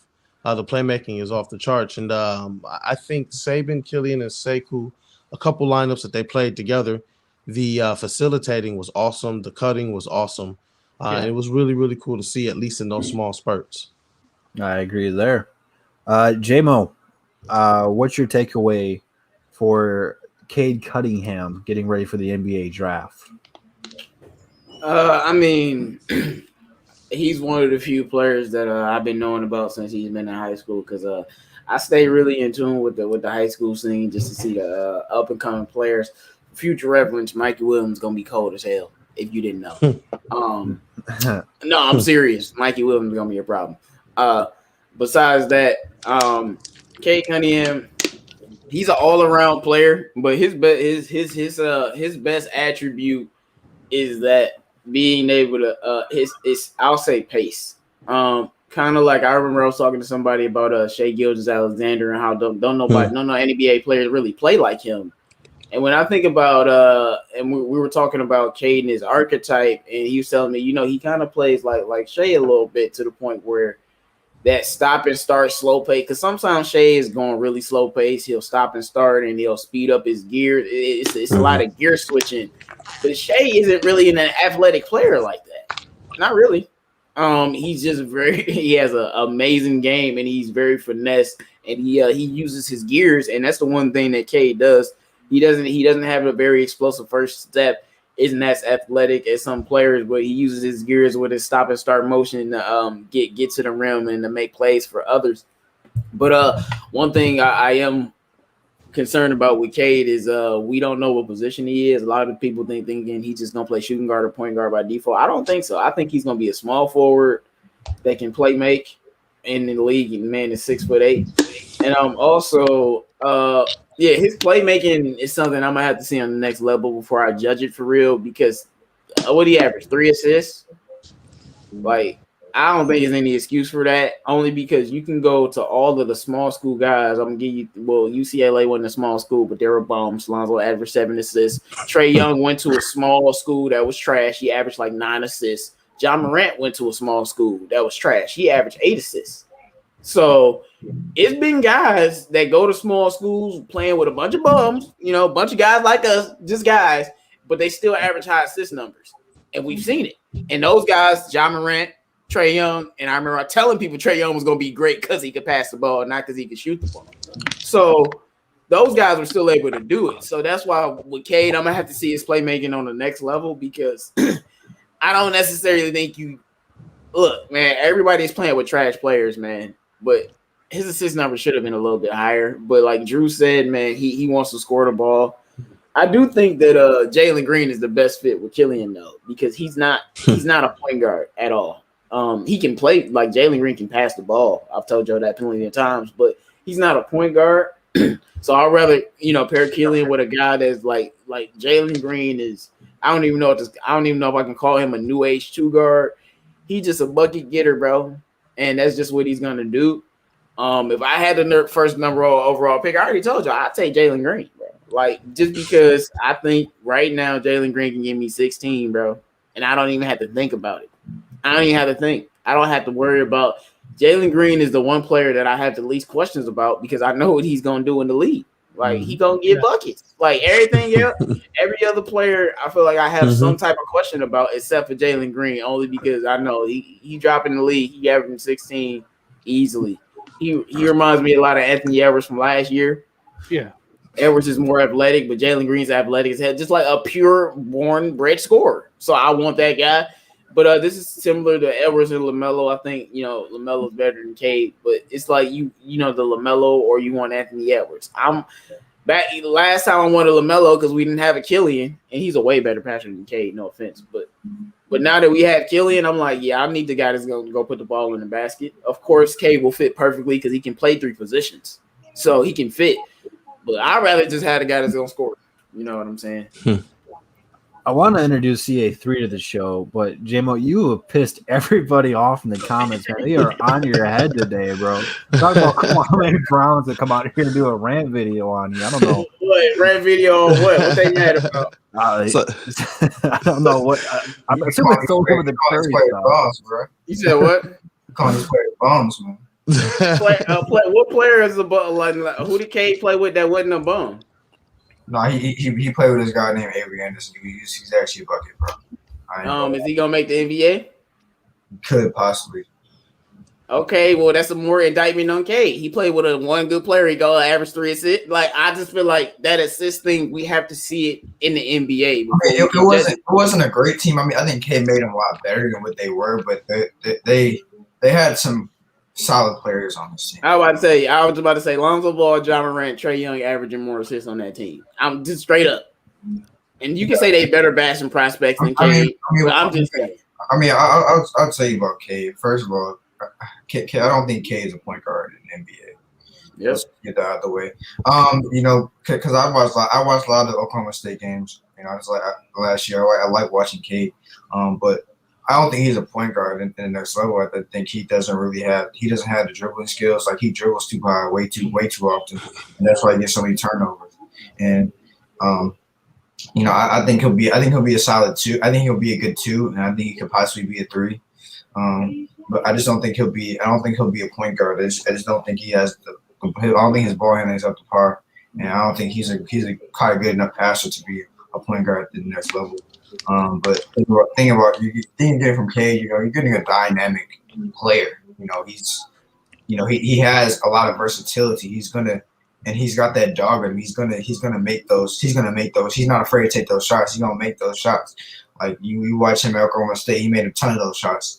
Just those shots that you just need to, and he can create shots really easy. Like he's great at creating space. Like he can shoot at all 3 levels. People were worried about his 3-point shooting going into college, but he shot a 3 well in college.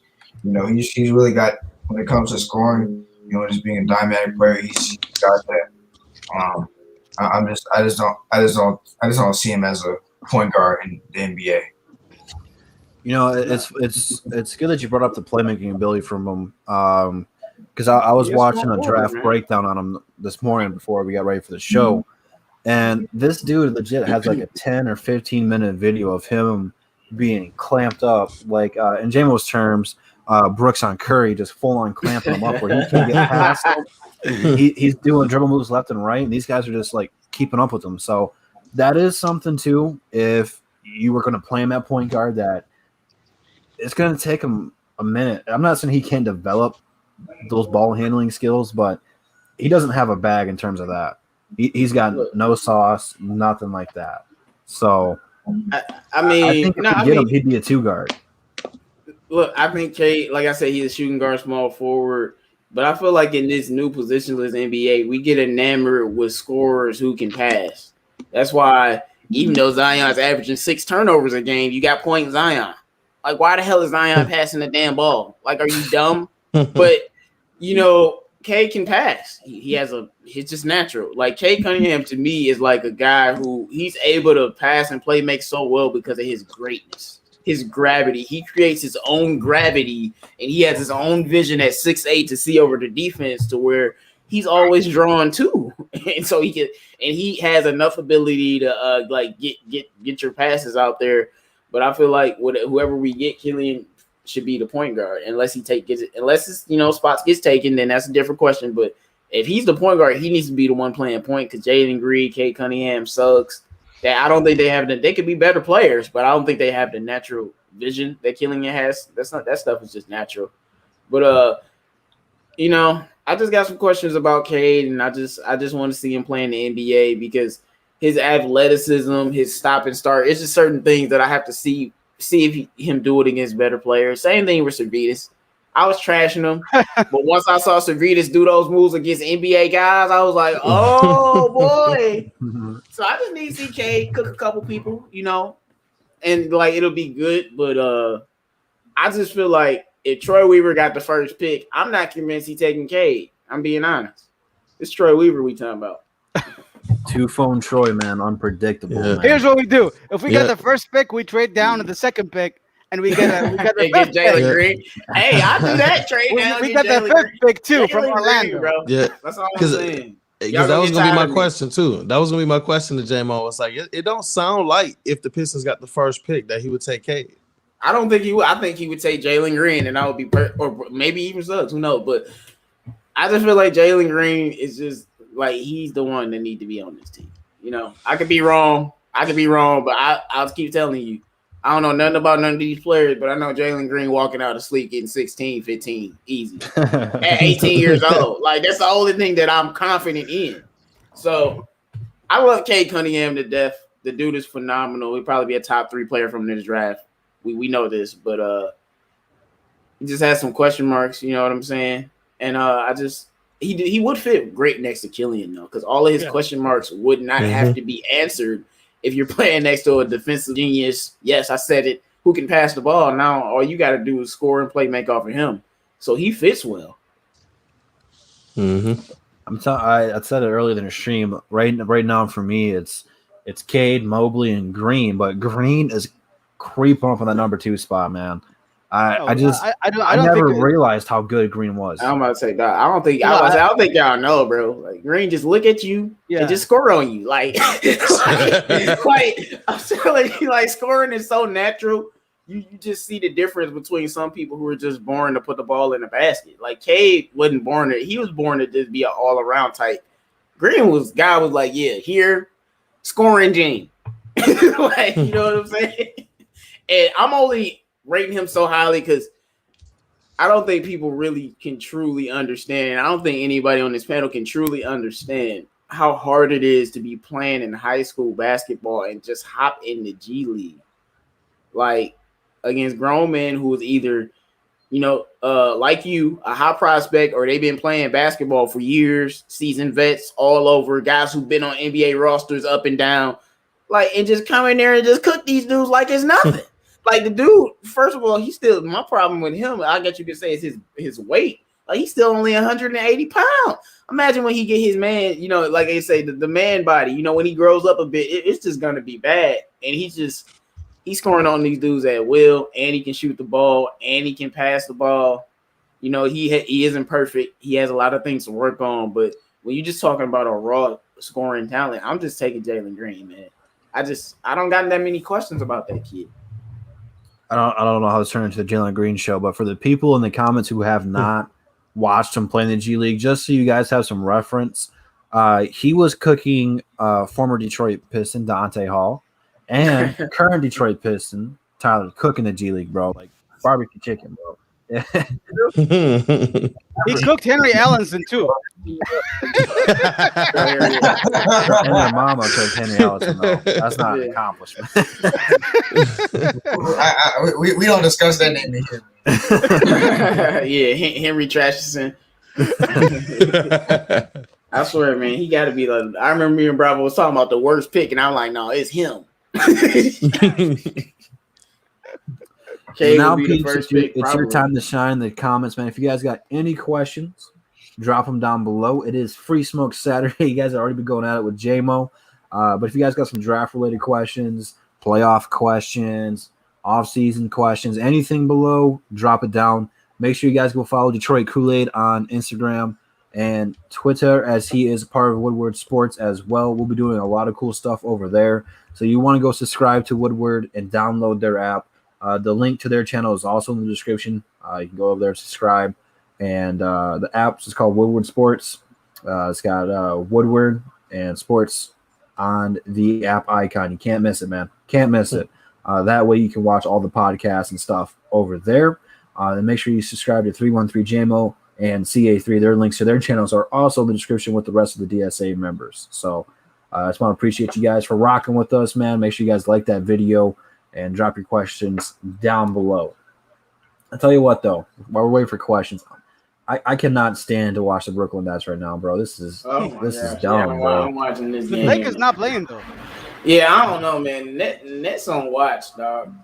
I'm gonna give them one series. If they don't look like a polished machine next series, even though they might favor Milwaukee, so they might not have a chance. But I don't think they made it to the finals personally, but I mean, that's me. You ain't the only one who said that, but anyways, they don't play defense, man. Though. You know what? I just don't think they match up well with Milwaukee or Philly. I just don't think they do. Well, it's not really about matchups. it's about other things. But You know, I just feel like when the going gets tough to the close brink, you'll have Kyrie to close games, and he will. But there'll be a couple games where like the closers that we know, Kyrie and KD, they won't be able to do it, and they'll lose a couple games that way, and that's how you get in those close series. And I just feel like you can't just man, you can't just I think Max Kellerman said at some point where basically said when you build up a cheating team, you always lose the first year because it's unfair. Like he's like 2011 Miami lost the first year, and then same thing happened with the Clippers. I know Golden State didn't lose the first year, but it was no way they could have lost, to be honest. Which just like Max Kellerman said, Clippers on watch too. Clippers on watch again. Bro. That's what I'm saying. I mean, Clippers on. Ooh, if the Clippers don't blow them out the next game, they in a heap of trouble. I ain't talking about winning. Y'all need to let them know, like, no, bro. You know what I'm saying? It's a message you got to send. But somebody said Harden is the closer. Oh, then they ain't going nowhere. What you talking about? Harden isn't a closer, bro. Stop it. Harden not closing nothing. It's the Brooklyn Nets. I just feel like the inconsistency with their team is going to catch up to them eventually. And I just brought up Golden State, but the year Kevin Durant went there, when did they have any issues? Everybody was healthy. It was smooth sailing. They had a culture. That's why. That's what I'm saying. But I'm saying they didn't have all of the bumps in the road like the Nets or the previous Clippers or even the old Miami teams did. It was smooth selling, coming to the well-oiled machine. They also play defense. Is a little bit different though. I mean, they play great because defense. The Golden State already had a culture. They just added Kevin Durant to that culture. That's all. That's all. Brooklyn, you got Kyrie Irving, Kevin Durant, and James Harden. You're supposed to win the championship. But it's more than just players. It's about teams. I mean, I watched the Pistons beat teams that they you know what I'm saying, that they weren't better than. I'm talking about both versions. I watched the Dallas Mavericks beat Kobe and the Lakers, crushed me. Then they beat every number one seed, every top seed the year the Mavericks won the championship. They beat them. They beat the champions from the previous year. They beat OKC with KD and Russ and them. And then they beat Miami. And they're like, people say that team wasn't that talented. I'll tell you, go look at the roster, but and they were a team though. Keyword being team. It's not that they weren't JJ talented. They were just older. Right, they were just older, but they were a talented Jason Kidd. I mean, Dirk's one of the greatest power forwards of all time. Jay Barea, they had the good Tyson Chandler. They had Karan Butler and Sean Marion. Like the good Tyson Chandler. Yeah, Tyson Chandler was like the Pistons Player of the Year candidate. Tyson Chandler was a dog back then. And they had Rick Carlisle, and they had Dirk Nowitzki, who was like a damn near top 7 player in the league. Like they had fucking Nowitzki, who's like in my top 5 favorite players ever. Like they had fucking Nowitzki, bro. Like I know Brown's better, Wade is better, but we gonna act like Nowitzki wasn't that fucking good back then. Like top 2 power forward in the league, bro. They had fucking Dirk Nowitzki. And that's only because Tim Duncan was in the league. Right, I was about to say. So, I just feel like the Nets have all the talent in the world, and they should breeze through it. I just feel like it's going to catch up to them, all of their consistency. It just has to. Yeah, I would if James Harden was healthy the whole year, I wouldn't be saying this. The only reason they're going to win this series is just I don't know what the hell is wrong with Boston. But they don't got Jalen Brown. I was gonna say it's over. The moment Jalen Brown was out for the season, Boston was done. He just tweaked his ankle. He got stepped on. Oh, and Tatum just got his ankle stepped on by KD. Yeah, that might be a sweep right there. They had Jalen Brown. They had Jalen Brown, the Nets might be in trouble. So I got a good take. How do you guys feel about those fans? They're sitting like this in the stadium, and it feels like weird seeing all these fans back together. All these are vaccinated people? No, I think it's weird that they got fans sitting next to the cutouts. Like that shit is weird as hell. It's real fans sitting next to the cutouts. And they had for the LA, I know they had a vaccinated section, which would allow them to have more people. So I think they're doing that a little bit more. But I mean, I'm just glad there's fans in there because I feel like the bubble, the home court advantage, all that stuff it was just taken out of the way. And I don't care if it's 30 fans cheering You know, for me, from my squad, we go back to the high school days. You know, it's a lot of players come from humble beginnings. All they need is the mama clapping in the crowd to cook you. But when it ain't nobody and it's just y'all, it's a little bit different. So, they have like 6,000 fans and stuff like that. Like you can hear them fans. So, I think it's gonna add a little bit more dynamic, for home court advantage purposes. That's why I don't think it's easy for like Miami to beat Milwaukee. Because not only is Milwaukee better, that home field advantage matters. Well, what's going to be different, though, is Florida doesn't have any of the restrictions we have here. Yeah. So they might have a Florida full stadium. Oh, so you said Miami Dude, might Florida's different, man. They don't care about anything. Utah too. Utah have no restriction, I think.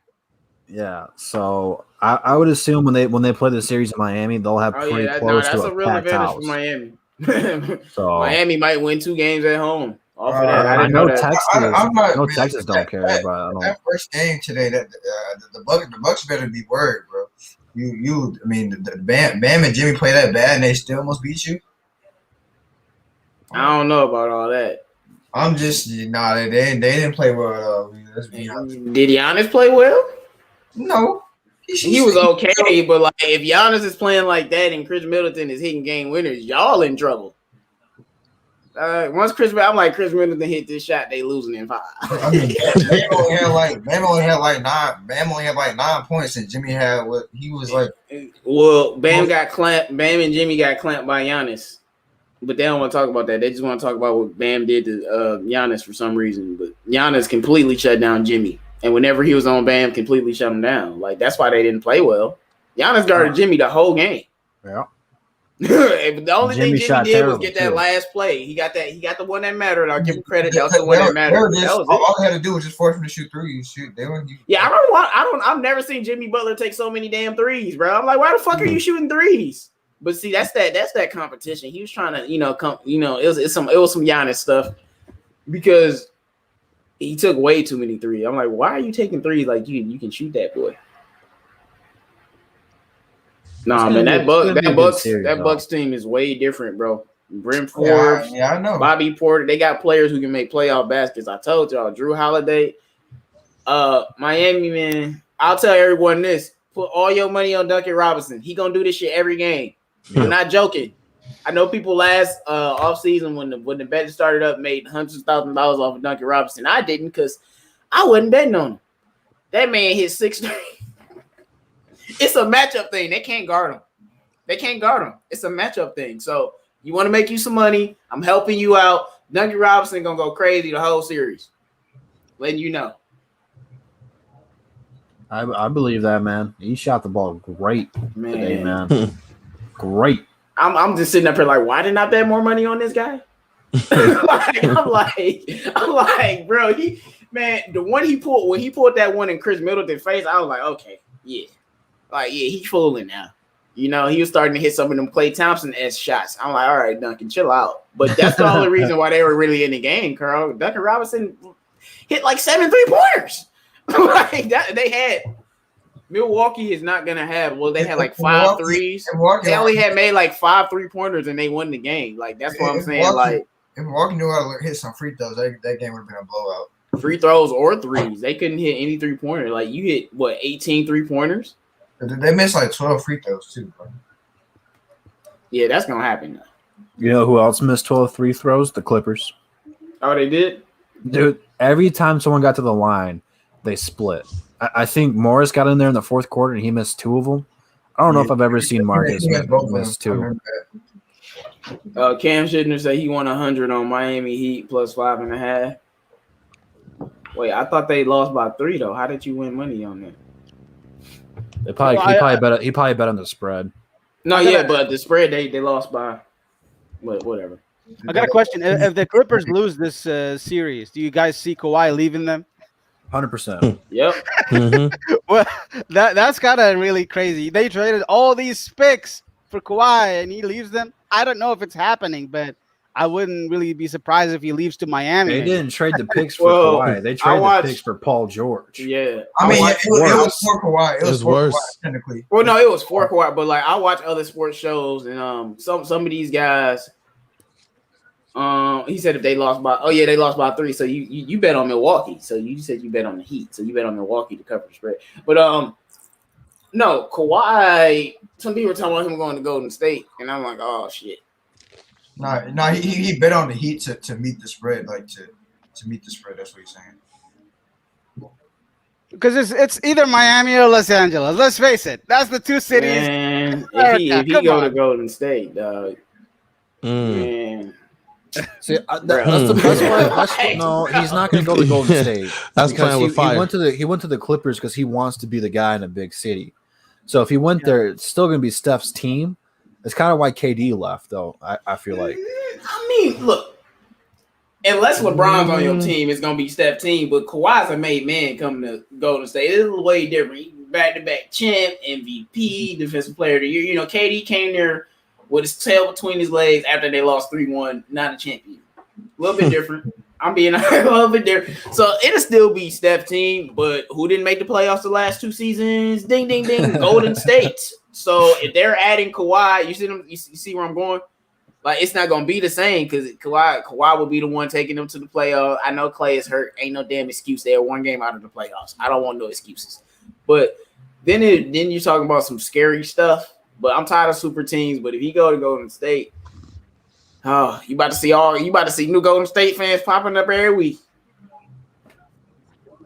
But Miami, the Clippers should not lose. They shouldn't lose this series. I wouldn't be surprised if he go to the Knicks either.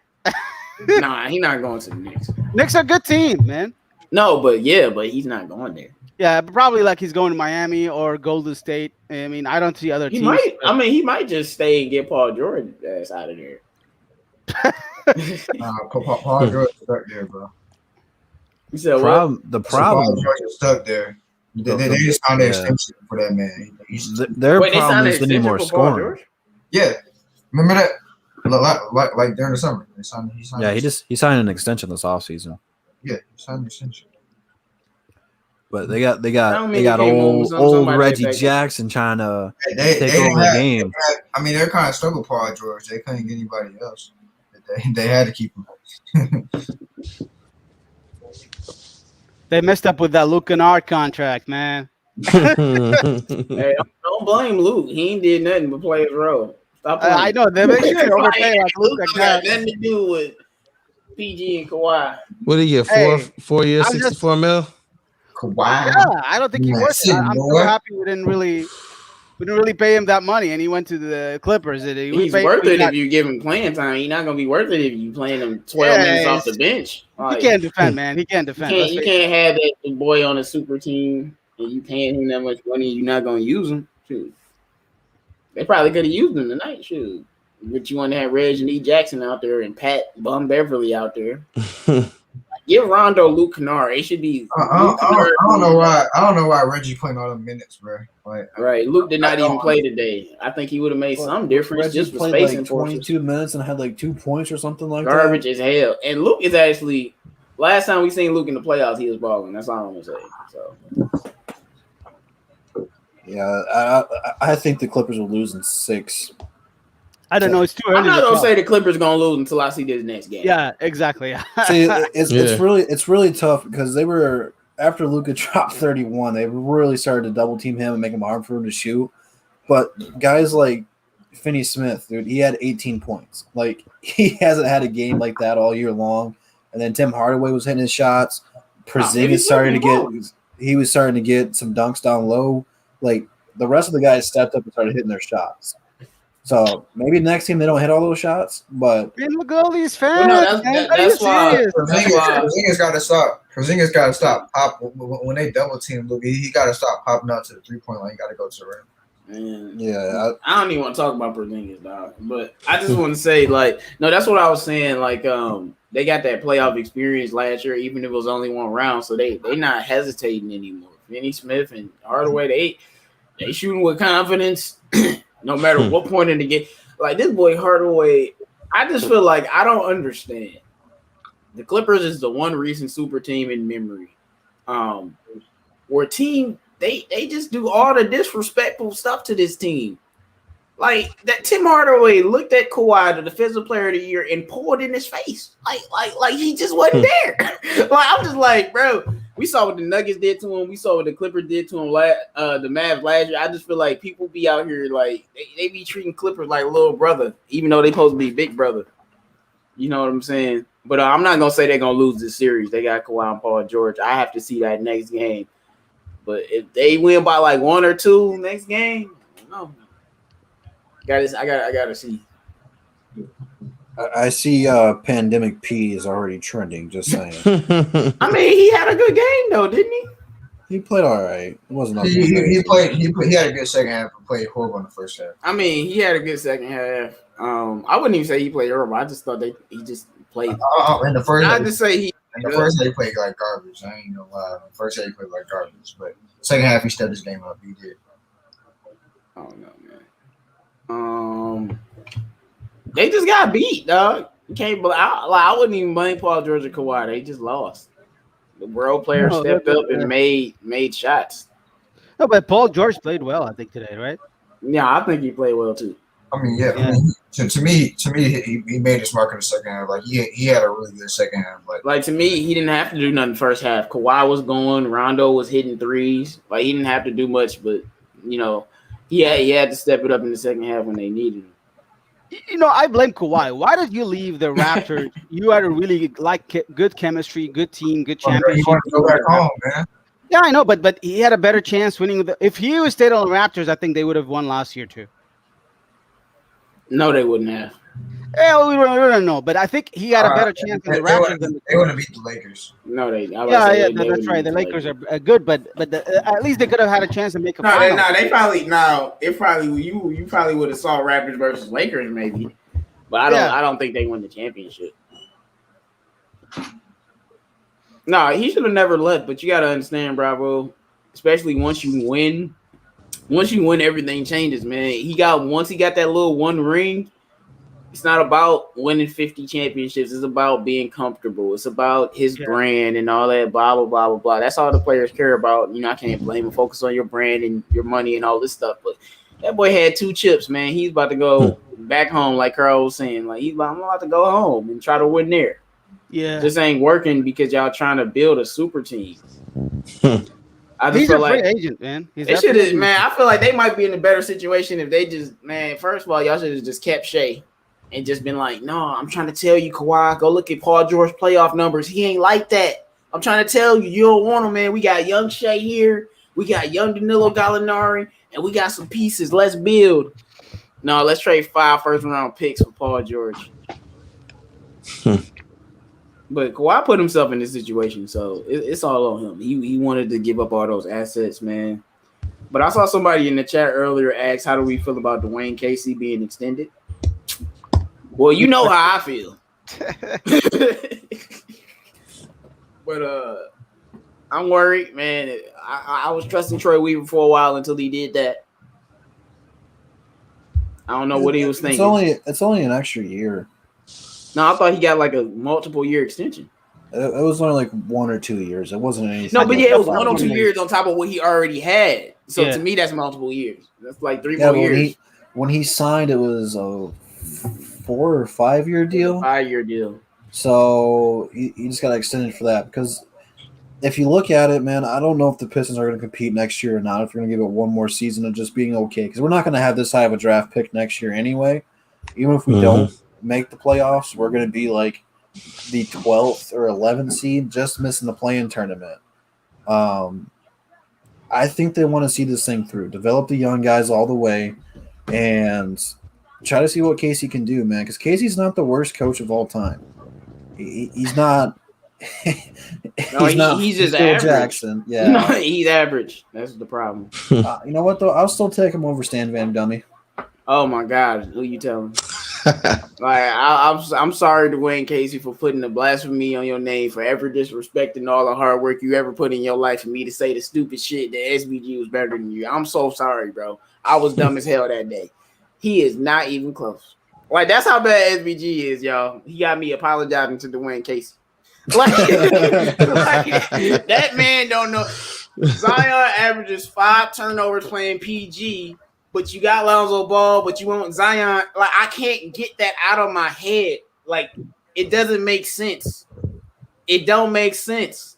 But hey, Dwayne Casey isn't the worst. I just feel like he doesn't like Sekou and he plays favorites. So I don't think he's gonna give Sekou the fair opportunity that he needs next year. Yeah, That's my problem. I don't know why Troy we wanted to bring him back.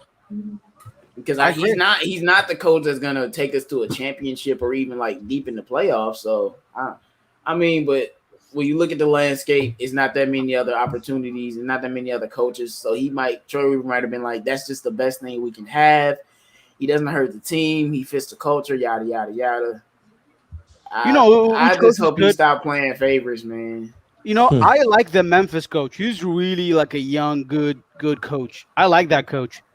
And what's his name? I forgot his name. I don't know, but he's like, we need a coach like that, a young dude and a young guy who's able to smart. Like Brad, I think the Memphis coach is like one of the best in the West, in my opinion. He's just a so underrated coach. And look how he shut down Steph Curry and how he really played. Who did they play against the first game? I forgot. The playing San Antonio. San Antonio. Yeah, he's really good adjustment coach. We need a guy like that. Casey is okay development, but he killed Sekou last year. So I don't like him for that purpose. And I agree with J-Mo. He's going to play Frank Jackson, his favorite. He's going to play these guys are his favorite, Corey Joseph. What the hell, man? I'm not really a fan of him because of that reason. And we saw just the last 10 games or barely the last 8 games, he started using Sekou properly, like off the cuts. He's not even know how to use Sekou. Sekou is a guy who can play off the cut, not leaving in the 3-point land. No. So, and I think the reason why Sekou the guy name is Taylor Jenkins, some no-name guy. Yeah. That's their coach. Yeah. And I think it's part of the reason why Sekou played well in the last games because of Killian, too. He needs to play with Killian. Killian was able to unlock Sekou's potentials of the cuts. Casey doesn't even know how to play Sekou. This is how I feel like. So, all right, man. I see people in the comments talking about Casey can get us a championship, dog. Don't make me rant on y'all tonight. Don't make me rant on y'all tonight, bro. How long was he in Toronto? I'm trying to hear the rant. Dog, come on, man. He was in Toronto. Okay. That's all I'm saying. What did they win after Dwayne Casey? I love the black brother. I want him to have some success, but he's not winning the championship as a Piston. Stop it. Come on, y'all. Is Tyronn Lue a good coach, you think? Yeah. I feel like he's overrated. Yeah. Why? Because he coached the best teams. He coached Cavs, LeBron. He coaches right now the Clippers, Kawhi, and he hasn't really proven any. I don't know what kind of a coach. I feel like he's overrated. What do you guys think about him? Do you know why the Cavs beat the Warriors? It's because of Ty Lue. No. Oh. It's because of Ty Lue. I mean, it's not one person doesn't get credit, but if they don't have Ty Lue, they're not coming back down 3-1. The defensive adjustments he made, just a small thing. So I'll give him credit for that. Now, what's going on with the Clippers? You can criticize them for that, but end of the day, your players gotta fucking play, man. Like, come on, like what is Ty Lue supposed to do that game besides probably play Luke Kennard? Like they your players gotta play. You know what I'm saying? They gotta produce. But if you want to go at them for the Clippers, I'll give you that. But when he was with the Cavs, though, the defensive adjustments he made throughout those playoffs, and specifically when they came back from 3-1, I just don't think that happens with another coach. I think he gets fired if he get out of the playoffs this year. Nah, he's not gonna get fired. I think he'll get fired. His first year. For what? Like, he's not gonna get fired. He's not. He hasn't proven anything yet. Dude, they gave Doc Rivers 10 years to get it done. He never got it done there. Yeah. Yeah, I forgot about that. Like, you got to realize a lot of these coaches, unless you come from the bottom, a lot of them inherit superstars and end up winning with them and become household names because of that. And then the rest, they got to build it the hard way, like a Monty Williams, like a Quinn Snyder, build it out the mud. Like Quinn Snyder and Monty Williams been working so hard just to get a job. Yeah. But Quinn Snyder and Monty Williams been building that out the mud, for, especially Utah for 5 years. Like they've been working on that. But if you're just blessed with, I'm not taking nothing away from Phil Jackson, but come on, Kobe Bryant, Michael Jordan. Like, yeah, you're gonna be an all-time great. Greg Pop will be, to me, the best coach ever. But Tim Duncan and David Robinson ain't too bad, you know? David Robinson has a fucking quadruple double if you know how good that man is. So it's just a little bit different. And with Ty Lue, I think is the same thing. I won't say he inherited LeBron, but this is the way I see it. LeBron was like, I can't win the championship because of this coach, David Blatt. You get me him, I'm gonna win a championship, and that's what happened. So that's why I'm a little bit different on that, though. No, Batum doesn't play center. Ibaka does. Or am I wrong? Does Ibaka start over? Does Batum start over Ibaka? No, they had a lineup where they had Batum playing the 5 today or something. I don't think that's bad. Like, he can shoot. It wasn't bad, but it wasn't great. Like I said, he should have played Luke Kennard, and I ain't even being biased. I'm just talking about like for spacing. Like he should have been out there. Like, and Reggie Jackson ain't playing no defense, so I don't want to hear that. Reggie played like straight butt cheeks today, dude. It was so bad. Man, Jalen Brunson was getting into Reggie, dog. Yeah, Brunson is amazing, man. He's a good player. You guys just wait until Dallas gets some free agents in there, man. It's over. Yeah. You know, in the back of my mind, Drew, I'm having PTSD because I don't want Dallas to go after my boy. No? Y'all don't got no playmakers at all. Like, they need them, but don't do that to me. Our playmakers. Man, how much playmaking he do by himself tonight? He had a triple-double. Yeah, but what if they don't make shots? Who else is making plays? That's it. Exactly. That's the point. That's why you need another guy that can do that. And when you look at Tim Hardaway contract, man, it's very doable. And Yes, I know Rick Carlisle and Mark Cuban, man. I'm just like, don't do me like that. I always got a question in my mind. What do you guys think? Predict the Pistons will land in the lottery? Hey, let's not do that. Let's not do that. Last year we did that and we messed up big time, right? Yeah. I'll tell you where we'll land. We'll get a top pick. Yeah. I'll tell you, it's top 5. They won't screw us over lower than 5. Yeah, if you're gonna I don't want to talk about where we're gonna land tonight because I don't want to piss anybody off. Because I know my video tomorrow is gonna piss everybody off again. So. Oh snap! Drew about to tell us we got to get the 6th pick. Yeah, it's not that bad. What would you gonna say, Detroit Cooler? No, I was gonna say if we're gonna fall at all in this year's draft, I mean, this is the year to do it. Right. If you're gonna drop to 3, 4, 5, this is the year to do it. I don't think you're gonna feel too comfortable falling to 6 or falling to 6. But I'm comfortable this year. If something wonky happens in the draft lottery. Yeah, I'm almost expecting it. Right, something like the Cavs getting the 1st pick or some shit. Yeah. Right, I can see that happening. Man, just sound crazy. I'm actually optimistic this year more than last year, but I don't want to keep talking about it. You're right. What makes it a little bit easier though is that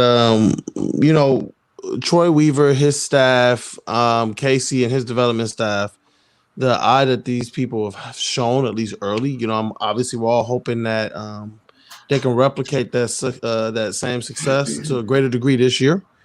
But I'm comfortable with these guys making the pick. In the past, as I look back on it in hindsight, we started to realize like Stan Van Gundy was just making reaches. I don't know what his team was doing, but they were making some serious reaches and completely misevaluating players that were going to be potentially available on the board.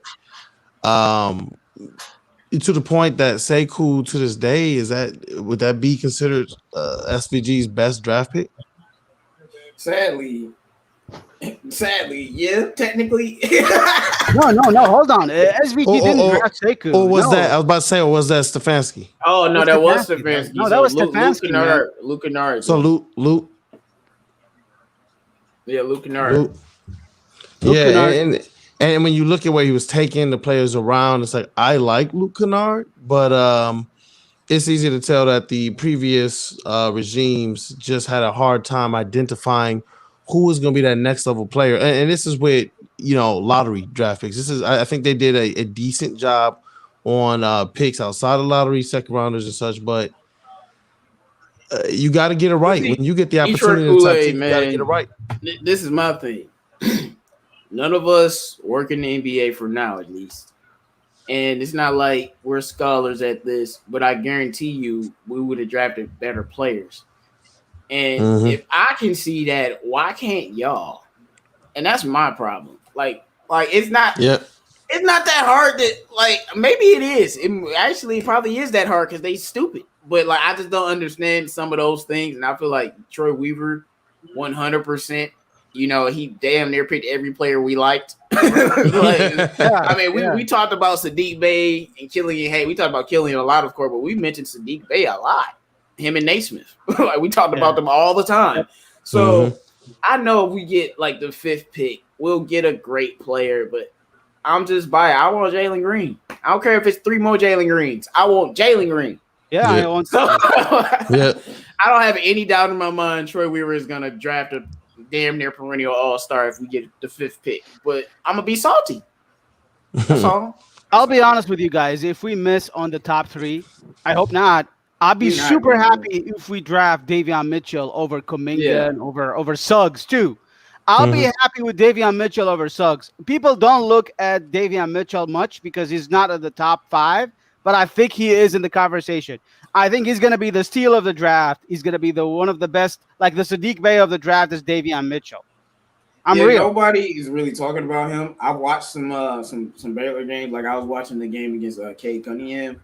No, he's very good, but I don't think nobody really cares about him, and that's probably why he's gonna be a problem. Yeah, and I want everyone to know. I said this on our last show. Make sure you guys check it out if you haven't already on my channel. Bravo is the GOAT of predicting players to be good. I'm saying, his track record is my track record is 90%. His is 100. If he telling y'all, Davion, I want y'all to hear him right now. What is it? 5/22/21. If he telling y'all Davion Mitchell about to be the steal of the draft, how many times that he has to be right?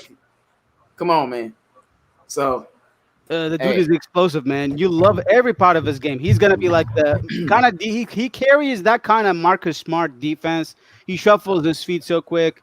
I love everything about his game. If the Pistons draft, if we get a chance to trade down and get, let's say, if we get at 5, we got a chance to draft Kuminga, I'd be happy to trade that pick and draft a couple of players in the lottery, maybe. I mean, I'll be happy to take Davion Mitchell and Scotty Barnes over a guy like Kuminga.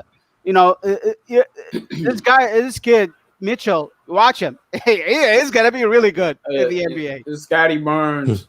Yeah, he's a player. I told y'all the last show that I found out about in high school, and he was tough back then. So he's tough now. So Scotty Barnes is gonna be very, very, very good. So he's very him and Davion, and it's some other player. I can't remember his name right now. Those 3 guys are just underrated, flying under the radar because they talking about Cade, but they said this draft is gonna be stacked. So I'm figuring you're gonna get 10 to 14 players from this draft. And I'm not talking about superstar. I'm just talking about NBA guys that's gonna be in the league for a while. And you gonna know their name. Yeah. It's gonna be a good draft. Yep. And we know there's always in the draft those players that out of the top 5, top 6, they become really good. They become better than the top 5. We always see this in the draft. Like this year was the year of Tyrese. Tyrese Halliburton is not that good. I think he's just good because he's a high IQ player. But they make him. He is in the conversation of Rookie of the Year. I don't believe this shit. He's just not that good at all. Yeah, tripping. He's definitely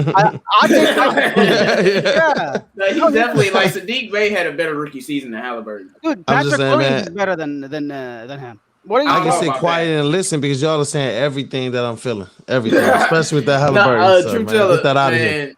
They not talking about Mitchell how he should be being talked about. Mitchell should be a top 3 prospect right now. You mean the Davion or No, Davion. I'm talking about not Davion Mitchell. I'm thinking you're talking about Scotty Barnes. No, Mitchell was being talked about because of Baylor was a good team. But when has Davion Mitchell been mentioned on First Take or Undisputed or any of the shows? I've never seen it before, and that's kind of what I'm talking about. Mm-hmm.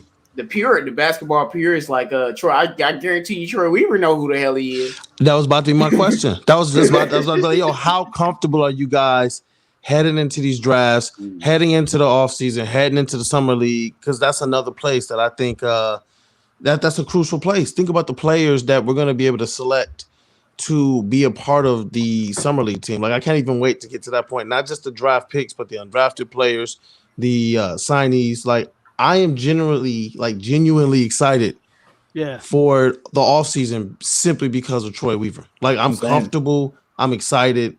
I think he's going to make always the correct pick. If we fall in the draft, I wonder if he does think, hey, let me trade back. But whatever he decides to do, I'm comfortable with it. And it makes this part of the season, after only winning 20 games, pretty something to look forward to. Pretty exciting. I'll say this. Thank God for Savitas playing well, because he gave me all the hope in the world. You already know. Bobo, KPJ. I'm going to keep saying it until y'all get tired of me. We got Savitas instead.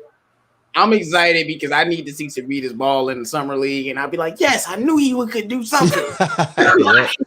Because if Savitas is trash, I'm gonna hold the Pistons accountable for like a decade, bro. Like, when KPJ is dropping 50 and Bowl is a freaking unicorn, I'm gonna be like, but you wanted Savitas.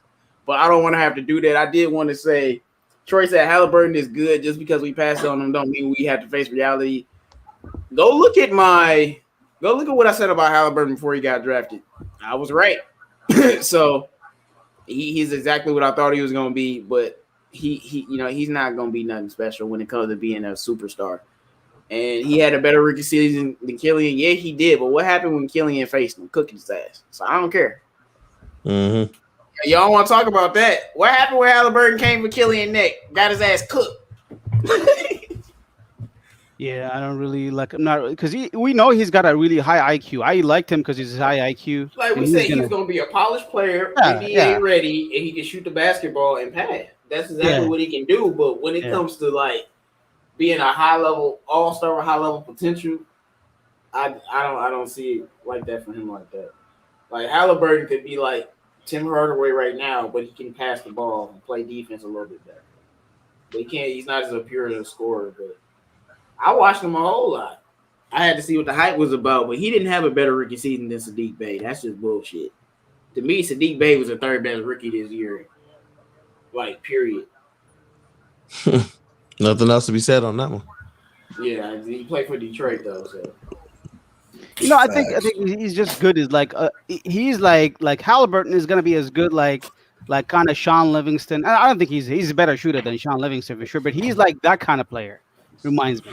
He's smart, he's good, but that's his. I don't see him like becoming that body, that kind of body. I don't see him becoming a superstar. He'll be a good player. I just don't see him becoming a superstar or a very, very high caliber all-star at point guard. Yeah, I remember very well. I know we were very high on Anthony Edwards, and look at him. He is the best rookie in the draft. Like I literally called Anthony Edwards the best rookie, and I think he turned out to be the best player in the NBA. I think best rookie of this year. So I disagree. Stop playing with LaMelo, bro. Oh, LaMelo is a rookie of the year, dog. Well, he's a conversation still. I think I still call LaMelo and Anthony Edwards. You know what I said about LaMelo? They quiet now. Well, they're both good. I think Edwards is a better player overall, more complete. What? Oh, how is he more complete than LaMelo? Right, as a season, I'm talking about. LaMelo get injured. Edwards only does one thing. No, but LaMelo got injured, get off this team for a while. This last year, I'm talking about, not as a player. No, you say he's a more complete player than LaMelo, and I just want to know how when he only does one thing. So he played a better season than overall completed his season. That's what I'm trying to say. I don't disagree. Go look at Melo was up to 60 before he got hurt. Melo was averaging 20 as a starter on better percentages. I don't know, man. Edwards is balling, but like percentages is 41%. That's okay from the field. That's okay. How about this? What do you guys feel? 32% from three. How do you guys feel if we trade our pick for Anthony Edwards? I'd do it. Hell no. You draft Jalen Green. Yeah, but if we don't land Green, if we land the third or fourth pick, would you trade it for Anthony? You get Davion Mitchell or Scotty Barnes? No. No, would you get, let's say, Jalen Suggs or Jonathan Kuminga, or you want Anthony Edwards? I go for Suggs. I'll I'm take leaving Edwards. Anthony Edwards right where he at, bro. I'll take Edward. I think he's just a better player. I don't know. Suggs is. I feel like he played on a good team. That's why he was just. I can't really blame. He's a good player. I don't want to talk about. I was him about to either. say, when the last time Gonzaga been to the finals? Why do people keep saying that? Well, I just want to know, Gonzaga. I mean, they've always been good, but they haven't been that close, and it was because of Suggs. This boy said LaMelo equal Michael Carter Williams. boy. Hey, Harold, I gotta put you in timeout. wow. I gotta put you in Oh, timeout. boy. Wow. You better get on. You better get on with that nonsense, dog. Come on, LaMelo man. equals Michael Carter Williams. Delusional, Wow. dog. Stop playing, bro. Wow. Oh, I thought you meant Michael Porter Jr. Oh, the Michael Carter Williams. What the fuck? Yeah, like delusional. Stop it. Edwards is not better than LaMelo, dog. Y'all tripping. Wow. Oh yeah, I don't know. I can see a scenario. Let's talk about that. I think the most important date is June 22nd. Next, the lottery itself is more important for us than the draft itself. I feel like we need to be. Yeah. We Yeah, need at to this get a point, good yeah. lottery, man. Nah, I just want the second overall pick, man. That's the pick that we need. yeah. I'll be super happy with first or second, man. I can't even believe if we No, get. I don't him, want first. I want second. Yo, you guys Like, watching? I You guys specifically watching this want the Portland second game right overall now? pick. Yeah, I'm watching. Dude, Melo is taking over, bro. Cornrow Melo is unguardable. Hey, he got to do it for 4 quarters, Drew. Yeah, he's too old to do that. That's what I'm saying. Like he's taking over right now, but Jokic, I feel like Jokic ain't even he chilling right now. He like he's on the he eating up. MPJ, I think he got in foul trouble, but Melo he can't play no D, so Melo gonna cook him. It's a blast from the past, man. We've been on for over 2 hours, man. You guys got any final thoughts? You guys got more topics? No, I just think keep going we can wrap it up, man. All right, man. So Detroit Kool-Aid, what we do for final thoughts is we just wrap up the show with whatever you want to say. So we'll let Bravo go first, show you how it's done. Make sure you guys do go follow Detroit Kool-Aid over on social media, and we'll do some cool stuff over on Woodward with him. So stay tuned for all that. But Bravo, man, what do you got for final thoughts? Good talk. Good NBA. We didn't really talk about the playoffs, but I think NBA playoffs is something we're watching, excited about, and I'm really happy we see those fans like during this COVID thing coming up. You know, it's a reassuring thing we're getting over COVID, and let's hope that we get a good lottery this year, and we'll keep talking Pistons. Detroit Kool-Aid, man, thank you for coming on, man. I greatly appreciate it, man. What do you got for the peeps for final thoughts?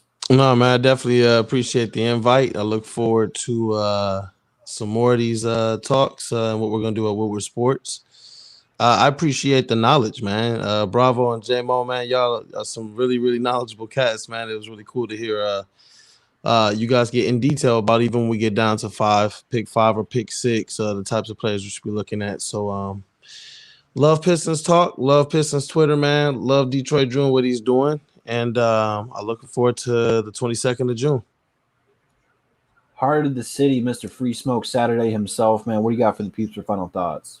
Man, what's good, everybody, man? Sorry for being late. Had some things to do, but it's Free Smoke Saturday, man. I just had to have some fun with y'all Curry fans because I be seeing y'all tweet a lot, through the whole season. So I had to have some fun with you guys.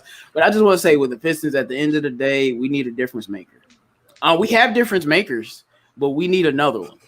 That's what's gonna propel us out of the purgatory. And when I mean purgatory, I'm talking 7 to 12, that range. We've been in that range for the last 15 years, basically, it seemed like. So not 15, I'll say 10, because we were still winning after our championship.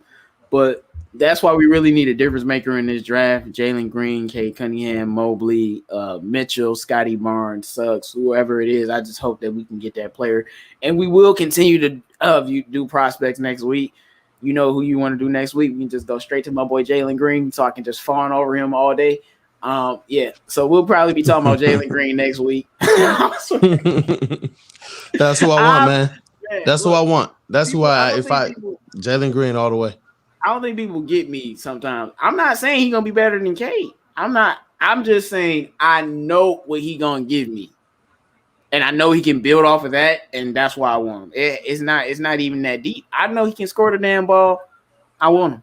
You know what I'm saying? I'm sure he can do it at this level, like day one. You know what I'm saying? So we'll see what happens with all that. Shout out to all of the people in the chat. And I just wanted to say, as always, no Killian Hayes slander will be tolerated. All Steph Curry slander will be tolerated until further notice. All Tyrese Halliburton slander will be tolerated because he ain't better than Saddiq Bey. Stop disrespecting that man. But besides all of that, man, it's your boy 313 J-Mo. We in this boy. Just want to tell you guys tonight's highlight. It wasn't Chris Middleton's game winner. It wasn't Luka dropping a triple dub and beating the Clippers, and it sure hell wasn't the Brooklyn Nets combining between Harden, Kyrie, and KD for over 80 points. It was the fact that Blake Griffin played 20 minutes and had 1 point. And I want to say, shout out to Kwame Brown holding it down, man. I see you. Man, he has been on one, and man, I am here for it. A lot of black people understand what Kwame is doing right now. That's why I said that. He's holding it down. I know what he's doing, man. We'll just see how long they'll let him do it, man. Keep pushing. I actually watched one of his full videos today. I think the one he dropped today, man. He was preaching the word, man. Man, I rock with Kwame, man. He was needed. We needed Kwame to come out the woodworks. Like, all right, y'all gonna stop talking about me now. And while you doing this, I'm gonna educate you about how they hating on black brothers. I mean, I'm rocking with Kwame, man. I hope he drop a podcast so I can listen every week. Yeah. Yep. And he gave Detroit the roses early, man. Yes, he did, man. And he gave my boy Lonzo the roses. So you already know, man. And LeVar, man. You already know I'm rocking with my man Kwame, boy. Detroit legend. I didn't even to be honest, I didn't even know he had social media until all this started happening, bro. Nobody knew. Bro, he invited Stephen A. Smith to Seattle where they don't have to sign nothing to fight, bro. Yeah. Boy, Kwame Brown, Detroit Pistons legend, dog. I'm about to buy his Detroit Pistons jersey. He might not be a Hall of Famer in the NBA, bro, but he's a Hall of Famer outside the NBA, man. I'm not focused on. Now, he's a Hall of Famer off the court because he does a lot of stuff in the community, but I'm not really focused on like all of the beef with Steven Jackson and Matt Barnes. I'm focused on the other stuff that he's saying, and that's what a lot of my black brothers and sisters that's watching this, and even those who aren't. That's the stuff that we need to be paying attention to because that's what I'm gravitating towards. He's speaking the word. When he not, calling Matt Barnes Becky with the good hair, he dropping some knowledge. And I just want y'all to know that. That's awesome to highlight, man. Definitely appreciate that. Yes, sir, man. Shout out to Kwame Brown, man. Guys, go follow him on Twitter right now, man. Go follow him everywhere. He's on Instagram, Twitter. Follow him everywhere, man. He's on one, bro. You got to listen to what he's saying. With that being said, man, we appreciate you guys rocking out this tonight. Make sure you guys like the video before you dip out. Go subscribe to everyone. Go follow everybody. And we'll be live next Saturday on 313 J-Mo's channel talking about the one that I think everyone's starting to gravitate towards, and that's Jalen Green. So stay tuned, and we'll see you guys next week. And that's the bottom line because Double D said so. Peace.